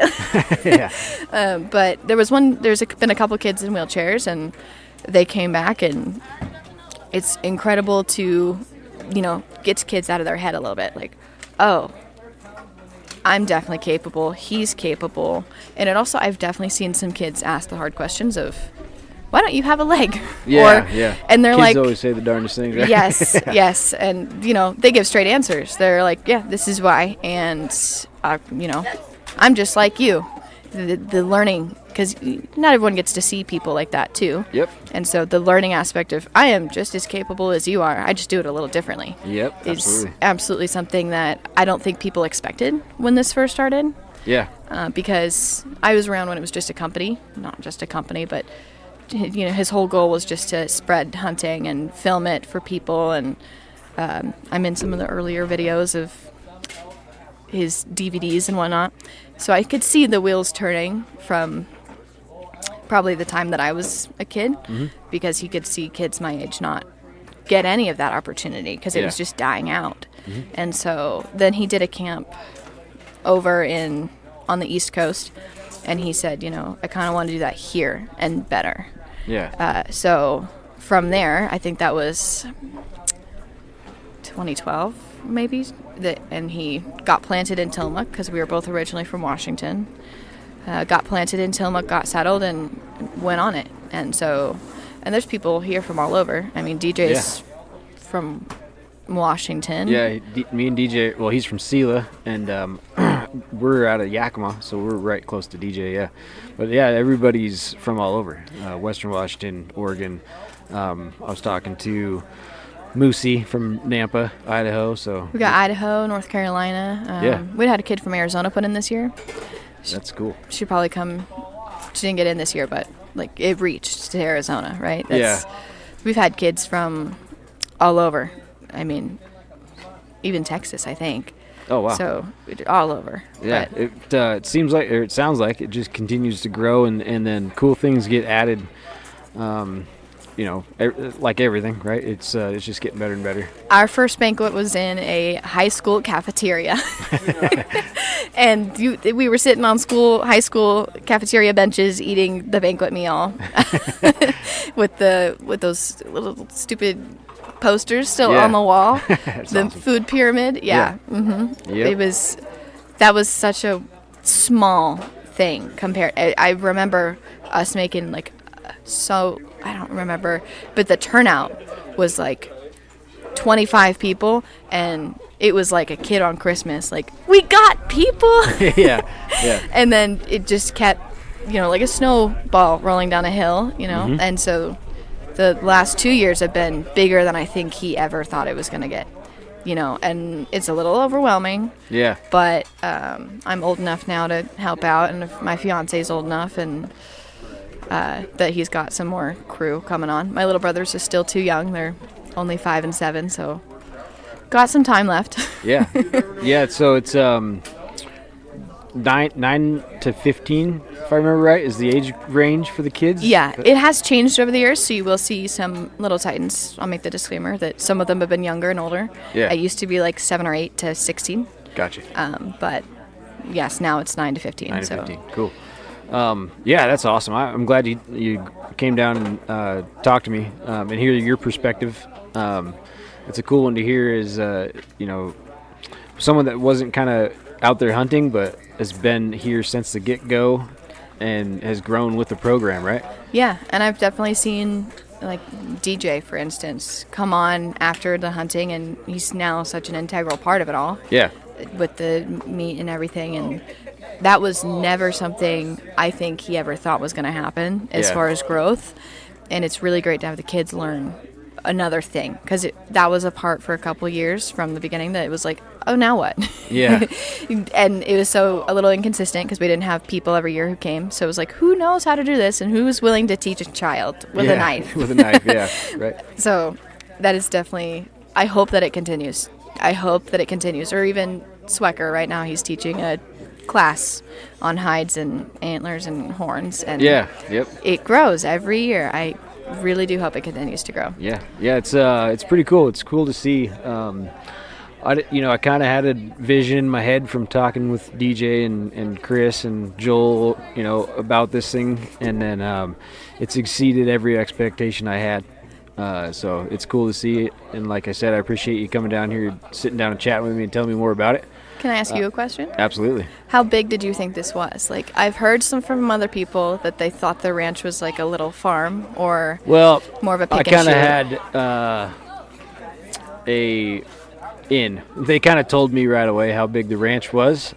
I didn't kind of grasp the terrain. Let's say I had an idea in my head, but this is like dream terrain for a guy like me who likes to put boots on the ground and get lost in the wilderness, right? There's it looks rugged. It doesn't look like this is easy at all. Especially for kids to be hiking around on this stuff. Yeah, we were just out there. We were crawling up a hill. yeah. Army crawl up a hill. Yep. I think I think there's always a preconceived idea of what a high fence ranch is to people. This is definitely not what I thought.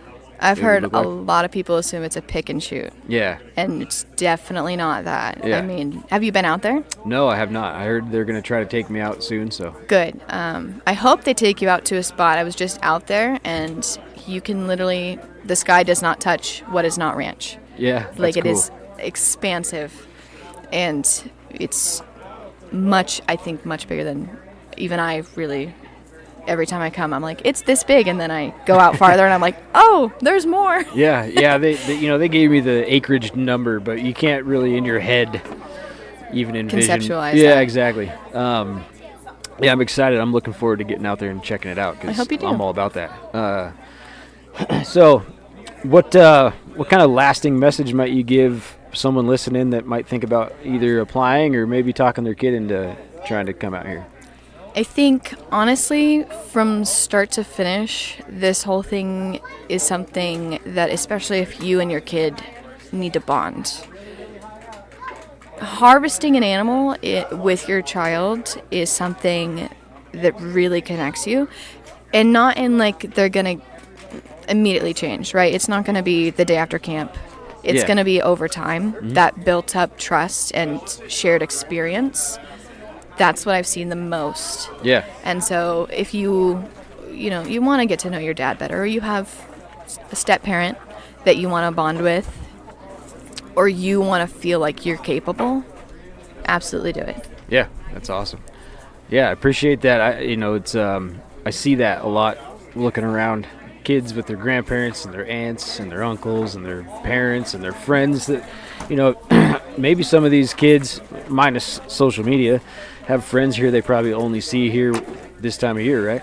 Yeah, there's a couple that are actually friends with the ranch owners, and they do sleepovers only for camp. Yeah. And they only see them at the banquet and at camp, and because they're Idaho, Washington, Oregon, and they're all not together otherwise. But even the we were just talking about 2 former Little Titans who went the same year. They got each other's Snapchats, and they're the cutest little friends. They're still like 10 and 11. And she's like, I think he's going to be here. And just so cute to see them all connect. And like, I love it when they stay in touch. I love it. Yeah, that's cool. Yeah, thank you. This is it's been a great chat. And thank you. I'm going to have to go take Joel's course over there. I don't know if that guy's ever going to stop working. No, he doesn't. All right. Thank you. Thank you. Okay. All right. Well, we'll just start off and have you guys introduce yourself. You want to start, Joel? Yeah, I'm Joel Swecker. I'm the owner of Black River Taxidermy and then also part of the Titan Outdoor group. I'm Emma, and I'm Joel's daughter. Okay. All right, Emma. How long have you been coming? I got to talk in my own microphone. How long have you been coming to the Titan Youth or the Little Titans camp? I keep saying it wrong. It's This is my first year here. first year here. Okay. And you got to do a little bit of hunting today? Yesterday. Okay. Well, we're going to talk about that here in a little bit. Maybe start off with what made you want to come to the camp? What made me want to come here? Yeah. What was like? What made you want to come hang out at this camp? I wanted to experience getting to go hunting. The hunting. Yeah. Since you've been here, what's been your favorite part of camp? Probably the water fight that we did, or getting to shoot the ram. Yeah, getting to shoot the ram or the water fight. So knowing your dad, you've kind of came from a family of hunting, right? Yes. So how has your experience here with your hunt? How was that? It was fun and good. Yeah. She's so talkative. Yeah, it's always funny. Yeah. Yep. You're doing great. Don't worry about that. Can you kind of tell me how it went? Like, tell me the story of it. So it took us a while, but we were farther up in the mountains area, and we drove, and Jamie had found a herd that morning, and we were trying to find that herd, and we actually drove past them like 5 times, and eventually we spotted them. And there was a dragon ram, a doll, a couple Corsicans, and then I didn't see the one I shot, but the one I shot was in the brush, and then he stepped out because I was getting set up on a black and white Corsican, and then I saw my ram and shot him. So what kind of ram was it that you got? It's a painted desert. Painted desert. Is it? Was there something special about that one that made you choose him, or why did you pick that one? He had a double curl on him. And oh, nice. I just liked the look of him. He was pretty. Sweet. How'd that? So you probably had quite a bit of adrenaline going up. Was that pretty exciting? Yeah, my legs were shaking pretty bad. Yeah. You're on deck. Whoever wants to come here, come on over. They're meat cutting right now. Meat cutting? Yeah. Yeah. Oh, yeah. There's been all sorts of fun stuff going on. Cool. So, do you have plans on wanting to come back again next year? I would like to come back, but probably not shooting anything. Yeah. That's a pretty fun time, meeting a lot of new friends while you've been here? Yeah. Yeah. So your dad has been coming here. How many years have you been coming here, Joel? I was asked to do rams as a taxidermist. They were looking for taxidermists, and so I was there.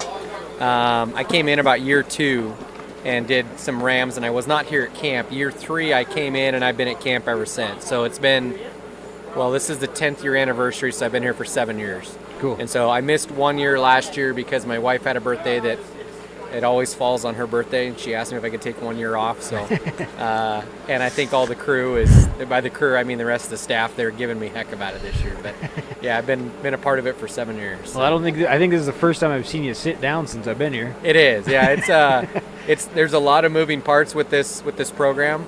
A lot of it I can't say I have credit to, Chris and Svein and Jamie and all them, but here at camp, yeah, I probably have one of the busiest positions here, just constantly teaching the kids how to skin. And I mean, you're getting rams stacked up and Yeah, so it's rare for me to sit down. We literally about an hour ago, we just got done with the 16th kid, so I can finally sit down and take it easy. Yeah. So, yeah. So, you went out, you said yesterday you got yours, right? Yes. So, what about your side of that story, Joel? How was that, getting to watch that? That was pretty incredible. I've been wanting, we have me and my wife have 2 kids. We have Emma, who is 11, and then we have Noah, who is 6. And we've always asked Emma, the program centers around kids age 9 to 15. I've never pressed Emma into it, but she's always seen the rams come in and everything else, and she's taken some interest in it, but I've always wanted it to be an organic decision on her end. Gotcha. I wanted her to say, hey, yeah, I want to do this. And so this year she came to me and she said, yeah, I want to do this. And so we said, okay, we're going to do it. So she submitted a video just like everybody else. I kind of joked around with her that the video had to be really, really good because of my position within the organization. And so she did well. She got selected from it. To answer your question more directly, I think that you see all these kids go out and do this, and it's incredible to see. But when it's your own kid, you completely, I mean, I almost started crying when she first shot the ram, and I think I was more excited and shaking more than she was, and I wasn't even up there when she pulled the trigger. So, but I'm incredibly impressed with her. She completed her hunter's ed while she was here, so now she has her hunter ed education, so she can go home and put in for special permits and buy tags. She shot an absolute tremendous ram with 1 shot. She left that detail out. And the kids are always forgetting all the details. Yeah. So it's she did very, very well. But for my avenue, I don't think I took one picture, and it's not because I didn't want to. It's because I was so scatterbrained throughout the whole thing that I just couldn't even in the moment. Oh yeah. That's kind of how it always happens. Like I realized this morning I hadn't taken a single picture of my kids at this camp at all, and I was like, "What are you doing?" Yeah. But it's just like everything going on. It's when you're having that much fun, you kind of forget to document it, right? Right. So I've asked all the other kids, what kind of video did you put together? What was your video like? I started off with me doing chores, and then my second part was helping Dad in the shop. She held up a years ago. I took a ram up here. I purchased a ram, and so after all the kids were done, I went and shot one. And so she had that rack, and she held it up in the video, and she goes, "My goal is to shoot one bigger than my dad's." So nice. That's a good video. Yeah, but she showed her doing chores around the house and I did get a big around one the farm, in and she introduced herself. And yeah. You ended up getting a bigger one? Oh yeah. Yeah. She got a big double one. curl. Oh, nice. Yeah. Right on. So, on your end, you've been over there underneath that hanger, just skinning rams nonstop. Right. I commend you for all that you were doing. I've got the easiest gig here, sitting here just chatting with kids. Yeah, this is great. You've been nonstop. It's the whole crew, everything that's going on. I mean, right now there's tons of people deboning and processing meat. Yeah, right behind us, they're grinding meat. They put in some bacon in it. That was donated. We have seasonings that was donated, and these kids go home with each ram. The rams aren't real big, so they go home with about 15 pounds of processed breakfast sausage.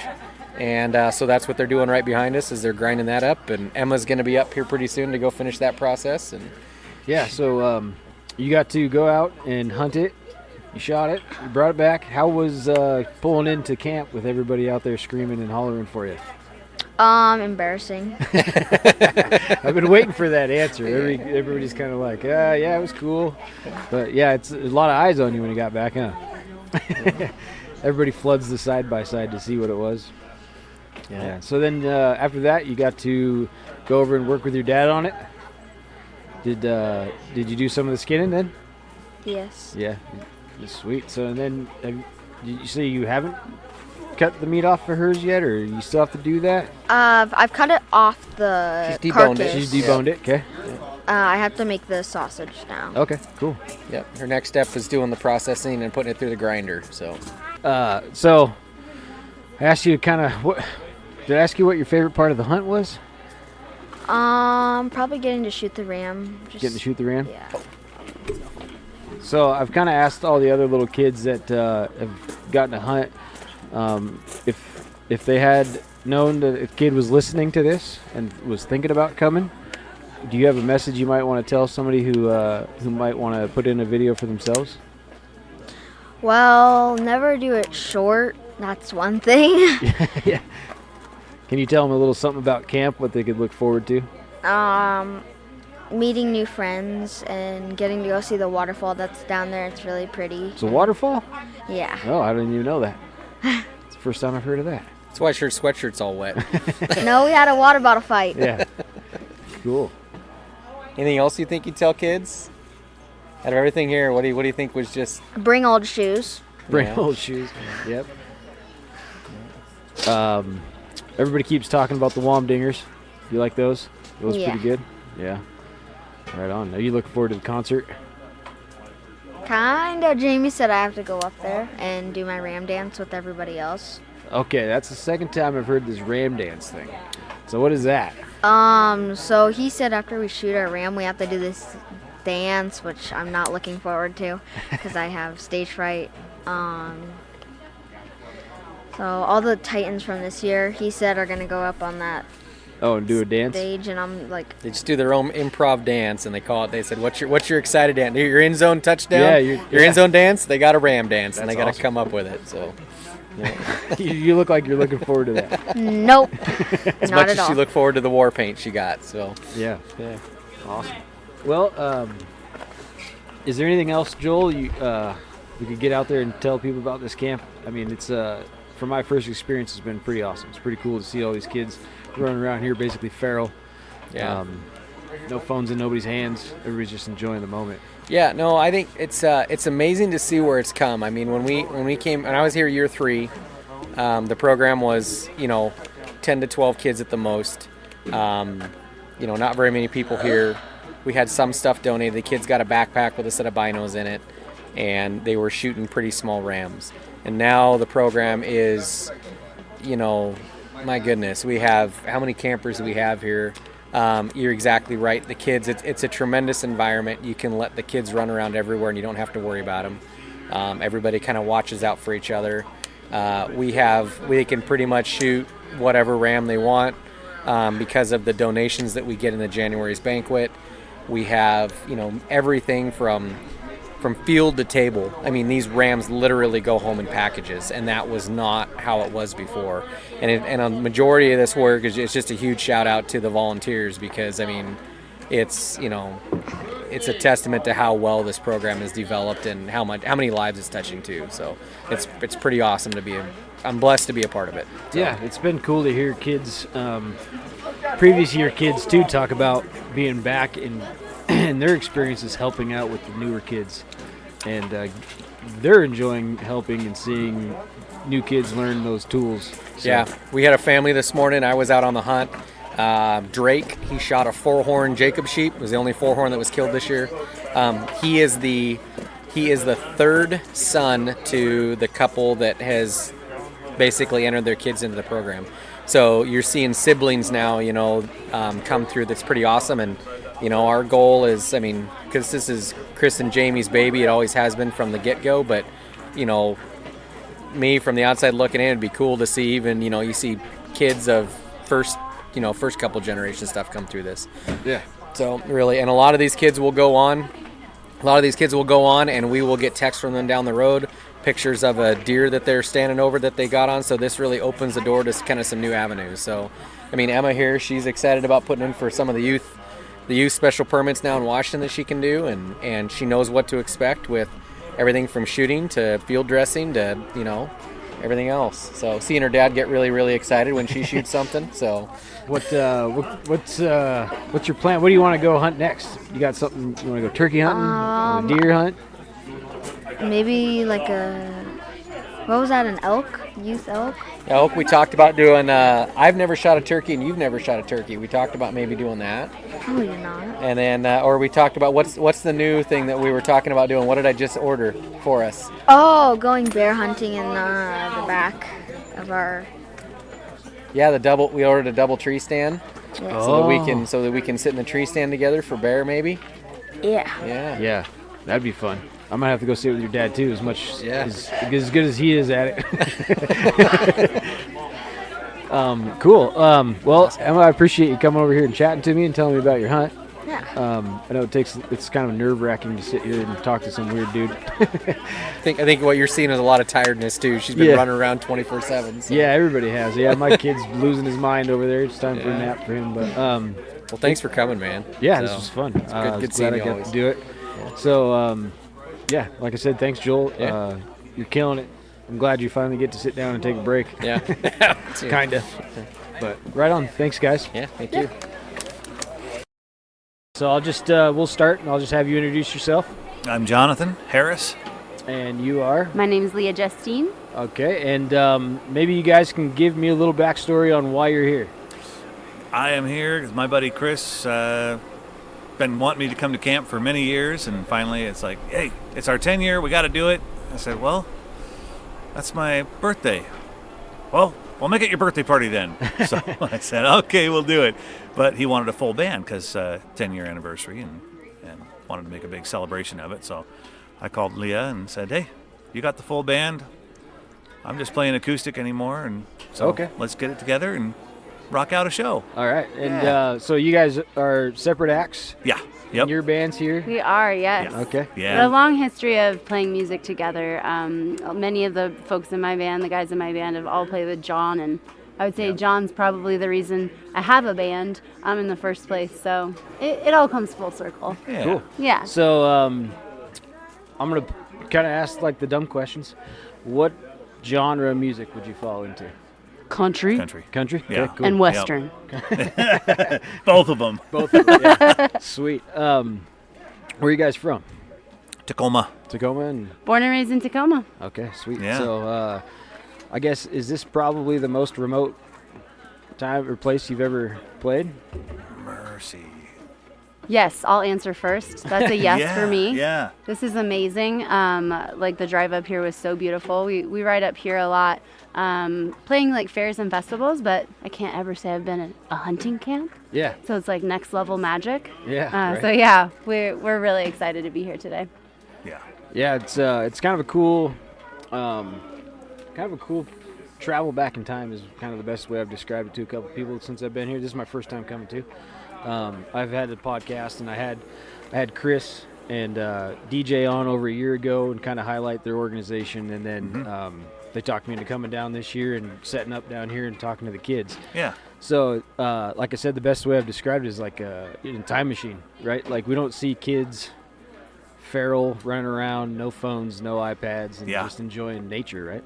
Yeah. Yeah, it's been pretty cool. Yeah. How was the drive? You guys Tacoma? That's probably a... Yeah, we took off. Well, you guys are even farther out. Yeah, it was about a 6-hour drive. Yeah. But like I said, it's all beautiful, right? So once you like get off I-5 and you're heading east, it's gorgeous, and I love that. I think I find it very relaxing. So when John invited us to come out here, I was like, what the heck are we doing in Ashwood? First of all, what is Ashwood? First of all, what? Well, and also, I thought it was Ashland, which is down by the Siskiyous. Like where the Shakespeare Festival is. And I'm Yeah. like, are you taking me to Shakespeare Festival? I didn't know that. Yeah. Oh, yeah. But, yeah, so I'm looking at the weather, and then last night, finally, you guys are like, so where's this place at? I don't know. It's like Ashland or something. I was No, like, it's Ashwood I'm or- pretty sure it's not Ashland, John. Yeah. So we went back and forth. That was a good chat to have. Probably very Last important. night. We could be 3 hours further south right now. Yeah. With no way to contact anybody. With no way to contact Yeah, anybody. yeah. So what about a little bit of history? We'll start with you of music. What's kind of your background? What have you been And doing? I started playing in '97. I chased Nashville for a while, a few years. Met Chris in probably 2005 or so, and then gave it heck through 2012ish or so, and then just kind of started backing out, figuring, well, I better go have a retirement. Who can give me a pension? Yeah, So, right. Yeah. But still love playing. It's in your blood. Yeah. If it's in your blood, you gotta let it out. Yep, that's cool. I love music. It's like that and the woods. I'm big into hunting. That and the woods are like my escape and Yeah. stuff. I take pride with like my group of friends of being the guy who found the dude or the song or the band that's like nobody knows yet, but like all of a sudden, you know what I mean? Like, Yeah. I'm like, I listened to Tyler Childers in 2013. Shut up. You know? Yeah. I'm that kind of guy where I'm like just always constantly looking for new music to listen to. Yeah. But so what about you? What's some of your background? Yeah. I started singing when I was very young and started out in musical theater, actually.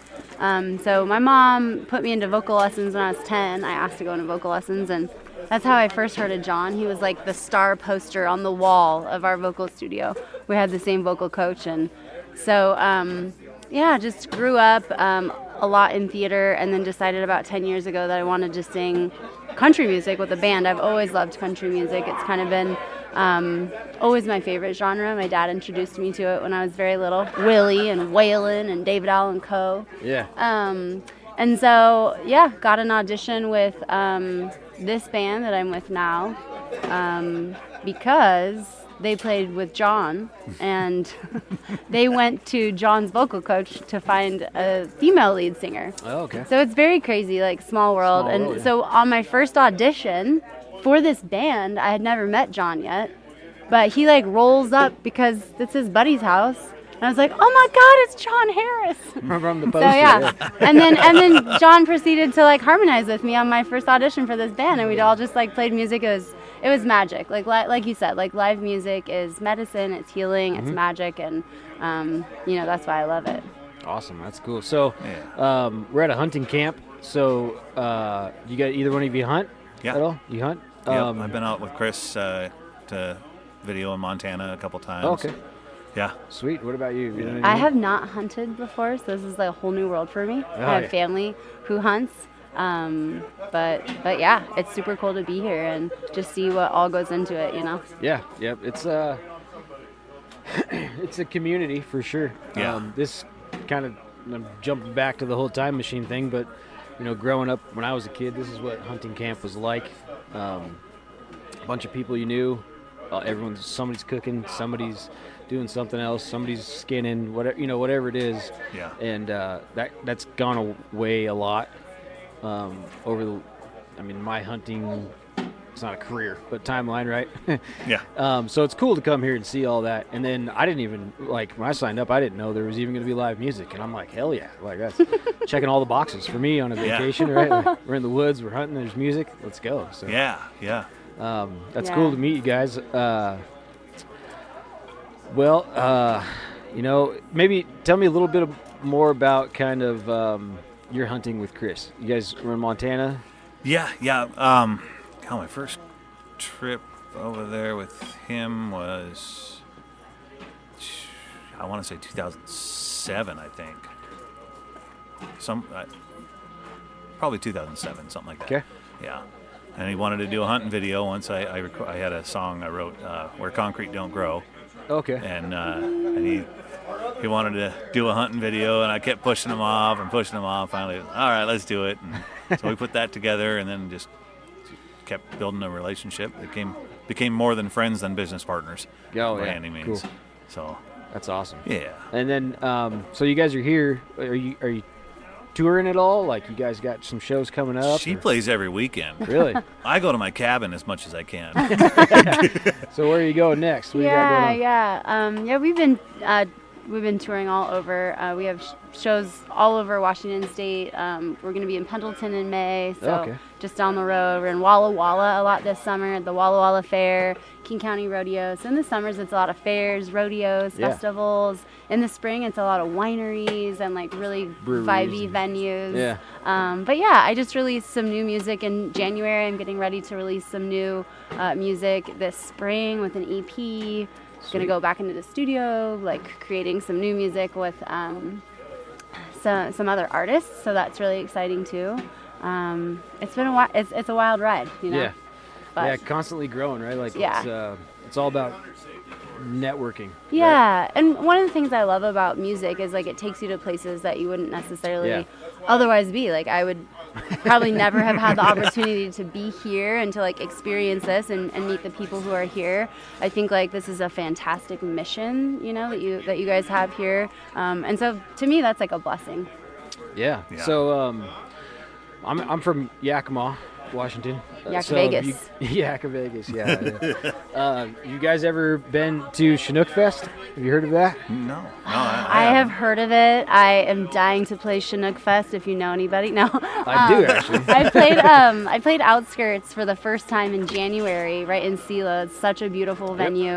Tony and I played acoustic, and I think we'll be back there. I think in June or July with the full band to play the outdoor venue. So really excited about that. But I've heard amazing things about Chinook Fest. Yeah, you have to check it out if you haven't heard about it. It's a pretty great time because it's another place. We're out in the woods, no cell phone service. I love it. It's just community, right? Like everybody's just having a good time. Nice. Actually, what's funny is the intro and the outro song to my podcast is from Cody Beebe. Oh yeah. So we know him pretty well. So. That's amazing. Yep. He's a great artist. Yeah, and that's what I was going to ask you, the Outskirts, but obviously you've been there. It's a cool ass establishment. Beautiful. Yeah. Yeah, it's a fantastic venue. Yep. Cool, guys. I appreciate you coming and chatting with me. Awesome. Yeah, thanks for having us. I'm excited for the concert. Yeah. I might be able to walk away from here and enjoy it. Yeah. I think I got a few more kids to chat with, but I'll hope to catch up with you guys later. Cool. Yeah, awesome. Thank you. Thank you. All right, so I wanted to do something a little different to cap off this episode, and those of you who listened to part one, you might remember me chatting with Izzy. Izzy's got a great story, a great attitude. He was a cool kid to get to meet. I reached out to Izzy's dad and asked if he wouldn't mind recording, writing something down and recording a little bit more about their story and Izzy's story. So I received that recording from John. I want to thank you, John, for providing that to me, and I think it's going to be cool for people to kind of get a better idea of who Izzy is, and John also. So I figured that would be the best way to cap off this 2-part series. And so here's John telling a little bit more about Izzy. My name's John Turkington. I have the privilege and honor to be Izzy Turkington's father. Since he was born without hands or feet, there's been different times in his life where he has jumped through or over hurdles by ease. He's had challenges, as you can expect one would, with the lack of hands or feet. I remember when he was super young and trying to figure out the best strategy and tools needed for him to get around, be mobile, walk. We were working with Shriners. We were blessed to be accepted by Shriners Hospital. For those of you who don't know Shriners and what they provide and offer, they are a hospital that provides different services, provides different tools, therapy, whatever's needed for kids up to, from newborns all the way up to 18 years old. They have assisted us in so many different ways, with prostheses, with surgeries for Izzy, with advice, with therapy. They have just been an immense blessing to our family in regards to helping Izzy thrive in this world. So we were blessed to be accepted by them, and back when he was young, we were trying to come up with different strategies and such as to how to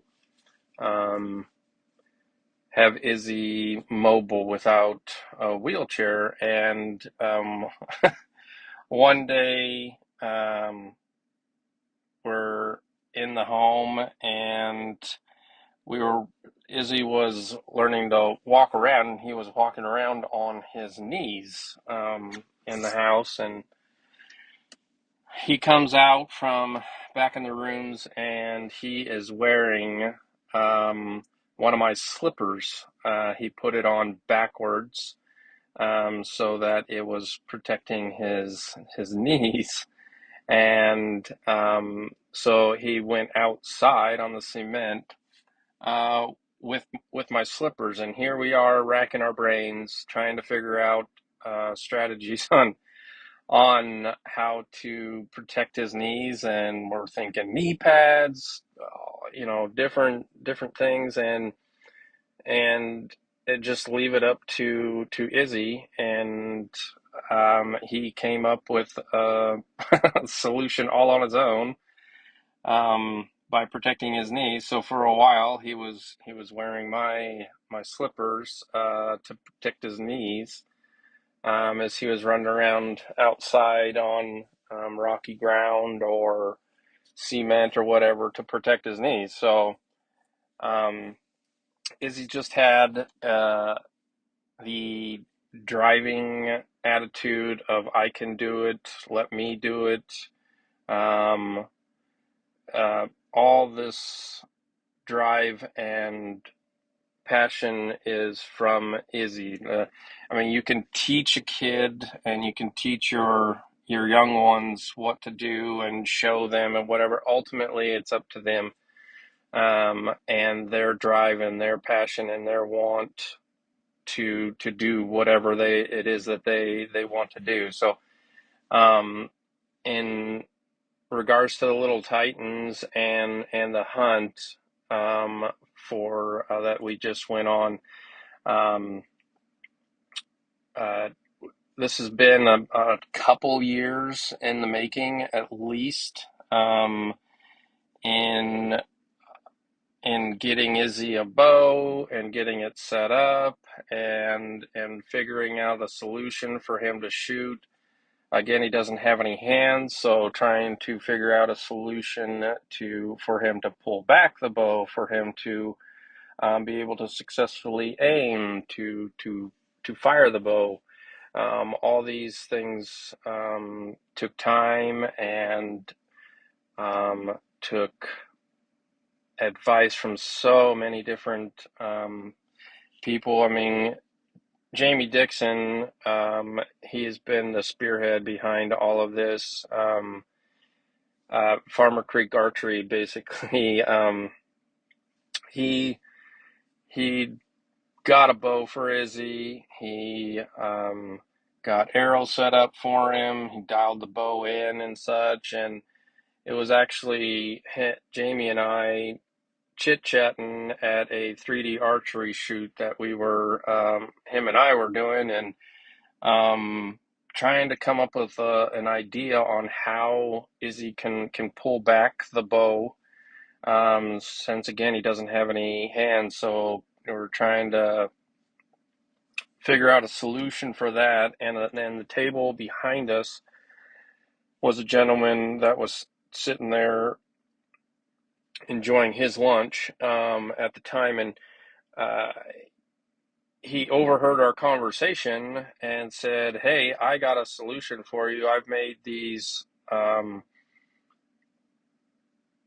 things for to adaptive for guys that have come back from war and whatnot, that's lost a limb and whatnot, and I've made this setup to where you can put it around the elbow if you had one," and Izzy does. So he said, "I'd be super happy to make Izzy one and send that to you." So that just happened.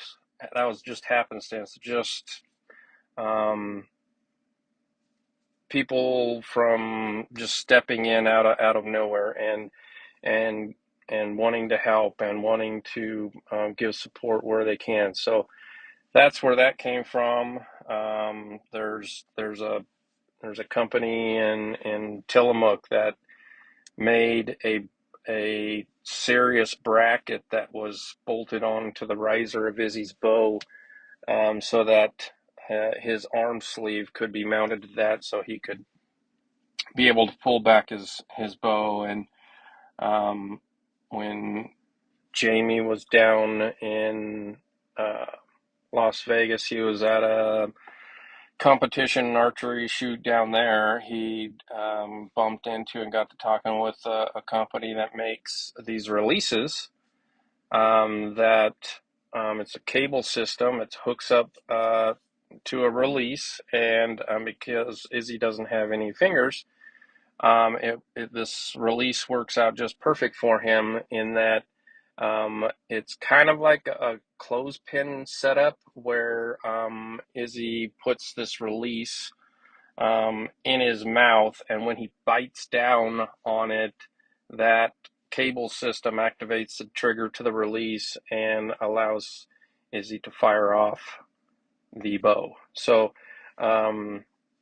just so many different people, like I said, and companies and stuff that have stepped up and stepped in to make this so successful for Izzy and to empower him with this hunt that he was blessed to receive. So Izzy's been practicing and working on his skills, on like the physical skills, and as many of us know, like hunting is also a mental game too, of just focusing on the target, doing the breathing routine, and just calming yourself down, because when you're on a hunt, you're for me anyway, your adrenaline is just going, your heart's racing, and just to be able to come back to self, if you will, and focus on your breathing and focus on the calm and what you are doing in the moment allows for an ethical, clean shot on an animal and a quick kill, and that's what we strive for and aim for as hunters every time. And so it's just been really neat and a blessing for me to see the success of my kids. I've been bow hunting since I was 12 years old. I've been in the woods hiking around and fishing and all of my life, and I picked up archery from my buddy's dad. Was an avid archer, and he, bless his heart, took my brother, I think, who was 12 at the time, my friend who was 12 at the time, and I was 13, and took us over to Eastern Oregon to the Eagle Cap Wilderness area. And to this day, I'll never forget that experience and that hunt. And we weren't successful in harvesting an animal, but we were successful in building the memories and the experience of the outdoors. Is such a vast and amazing country over there in Eastern Oregon. That was probably a pivotal moment that has stuck with me and kind of was the bug that bit me and got me so passionate about hunting, all types of hunting, not just archery hunting, but I mean, archery hunting is where my biggest passion is. So it's been an amazing life, but to see and experience and be on the mountain with my son, hunting, and see him being successful and see his smile on his face, and the just pure joy of harvesting such a beautiful animal and seeing it full circle is really a memory that is going to stick with me for a lifetime. My oldest son, Jackson, who was with us actually on this hunt, went hunting with me, elk hunting with me He tromped around the woods for many years, but I think it was his first or second year hunting. He went out with uh, my buddy's friend's dad, who mentored me. His name's Lyle Rambeck. Him and I went out with Jackson, and we knew where this herd of elk was the night before when we were out calling. We got some responses, so we all went in, and we were calling as we went in, and pretty soon I look back, Jackson was behind us, and I see him slipping off into the timber. I'm like, what are you doing? Where are you going, bud? He wasn't looking back. I mean, we didn't connect at any point. As he slipped through the timber, and I didn't think much of it. Just he was looking at tracks or something, and so we're calling, and pretty soon we hear this bow shoot, and I'm like, what was that? Did I hear what I heard? Like, what was that all about? And Lyle and I looking at each other like, is Jackson down there? Did he shoot? Was that a twig? What the heck's going on? And he's 13 at the time, and he had slipped into the timber. He had heard an elk coming through the timber, and he slipped in there, and come to find out, he shot a bull elk right, I think it was just a few yards in front of him. It came in, stopped right there with our calling. We didn't see it. We couldn't see it from our angle. And so Lyle and I were talking, like, do we go down in there? Do we hang back? We don't want to bump the animal. If there's an animal, pretty soon we hear Jackson holler into the timber. He hollers, "Bull down!" We're like, what is going on? He had shot the bull. He had gone after it, tracked it. It was a clean, quick kill right through the heart, lung and a heart. Bull went down, and he was at the kill site before Lyle and I even knew what was going on. So I've had both of my boys be super successful, and I think they got the bite that I did about at their age of just being out in this great world in the woods, and being able to experience the honor and privilege we have to be able to hunt. So he was successful on that hunt. He was successful already. He's 15 years old. Last year he took a big pig for the camp, a Lil Titans camp. And this year he took a ram, and just seeing the success of my kids and being out in the woods and nature is such an honor and privilege for me, and a joy to see my kids thriving in the joys that I have been able to experience over the years. And I am so thankful for all the people helping behind the scenes. There's so much that goes on behind the scenes at Lil Titans camp. There's a banquet every year, so there's a ton of work for that. There's a bunch of donations from people, from businesses for that, that give directly towards this camp for the kids, so that they can experience the joy of hunting. And it's from hunting to harvesting to, this is what you do, this is how you skin, this is how you process the animal. You're leaving camp with your meat already processed in bags, like ready for your table. So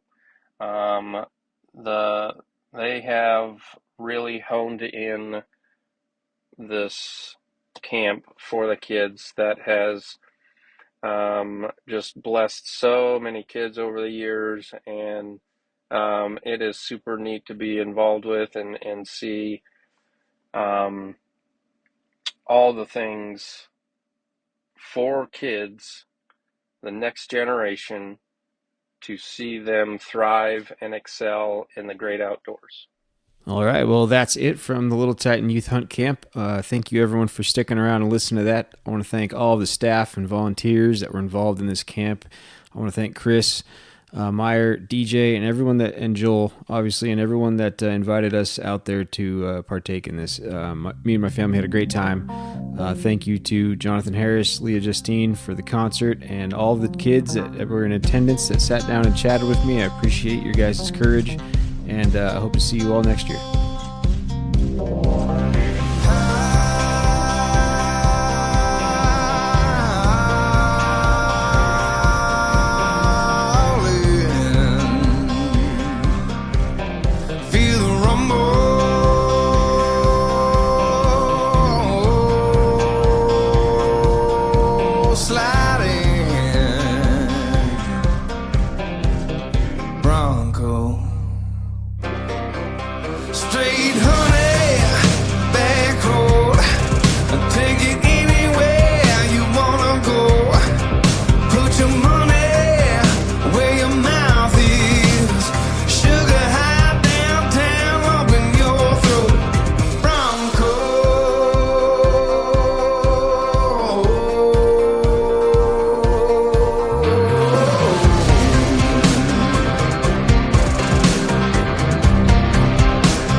Take it in.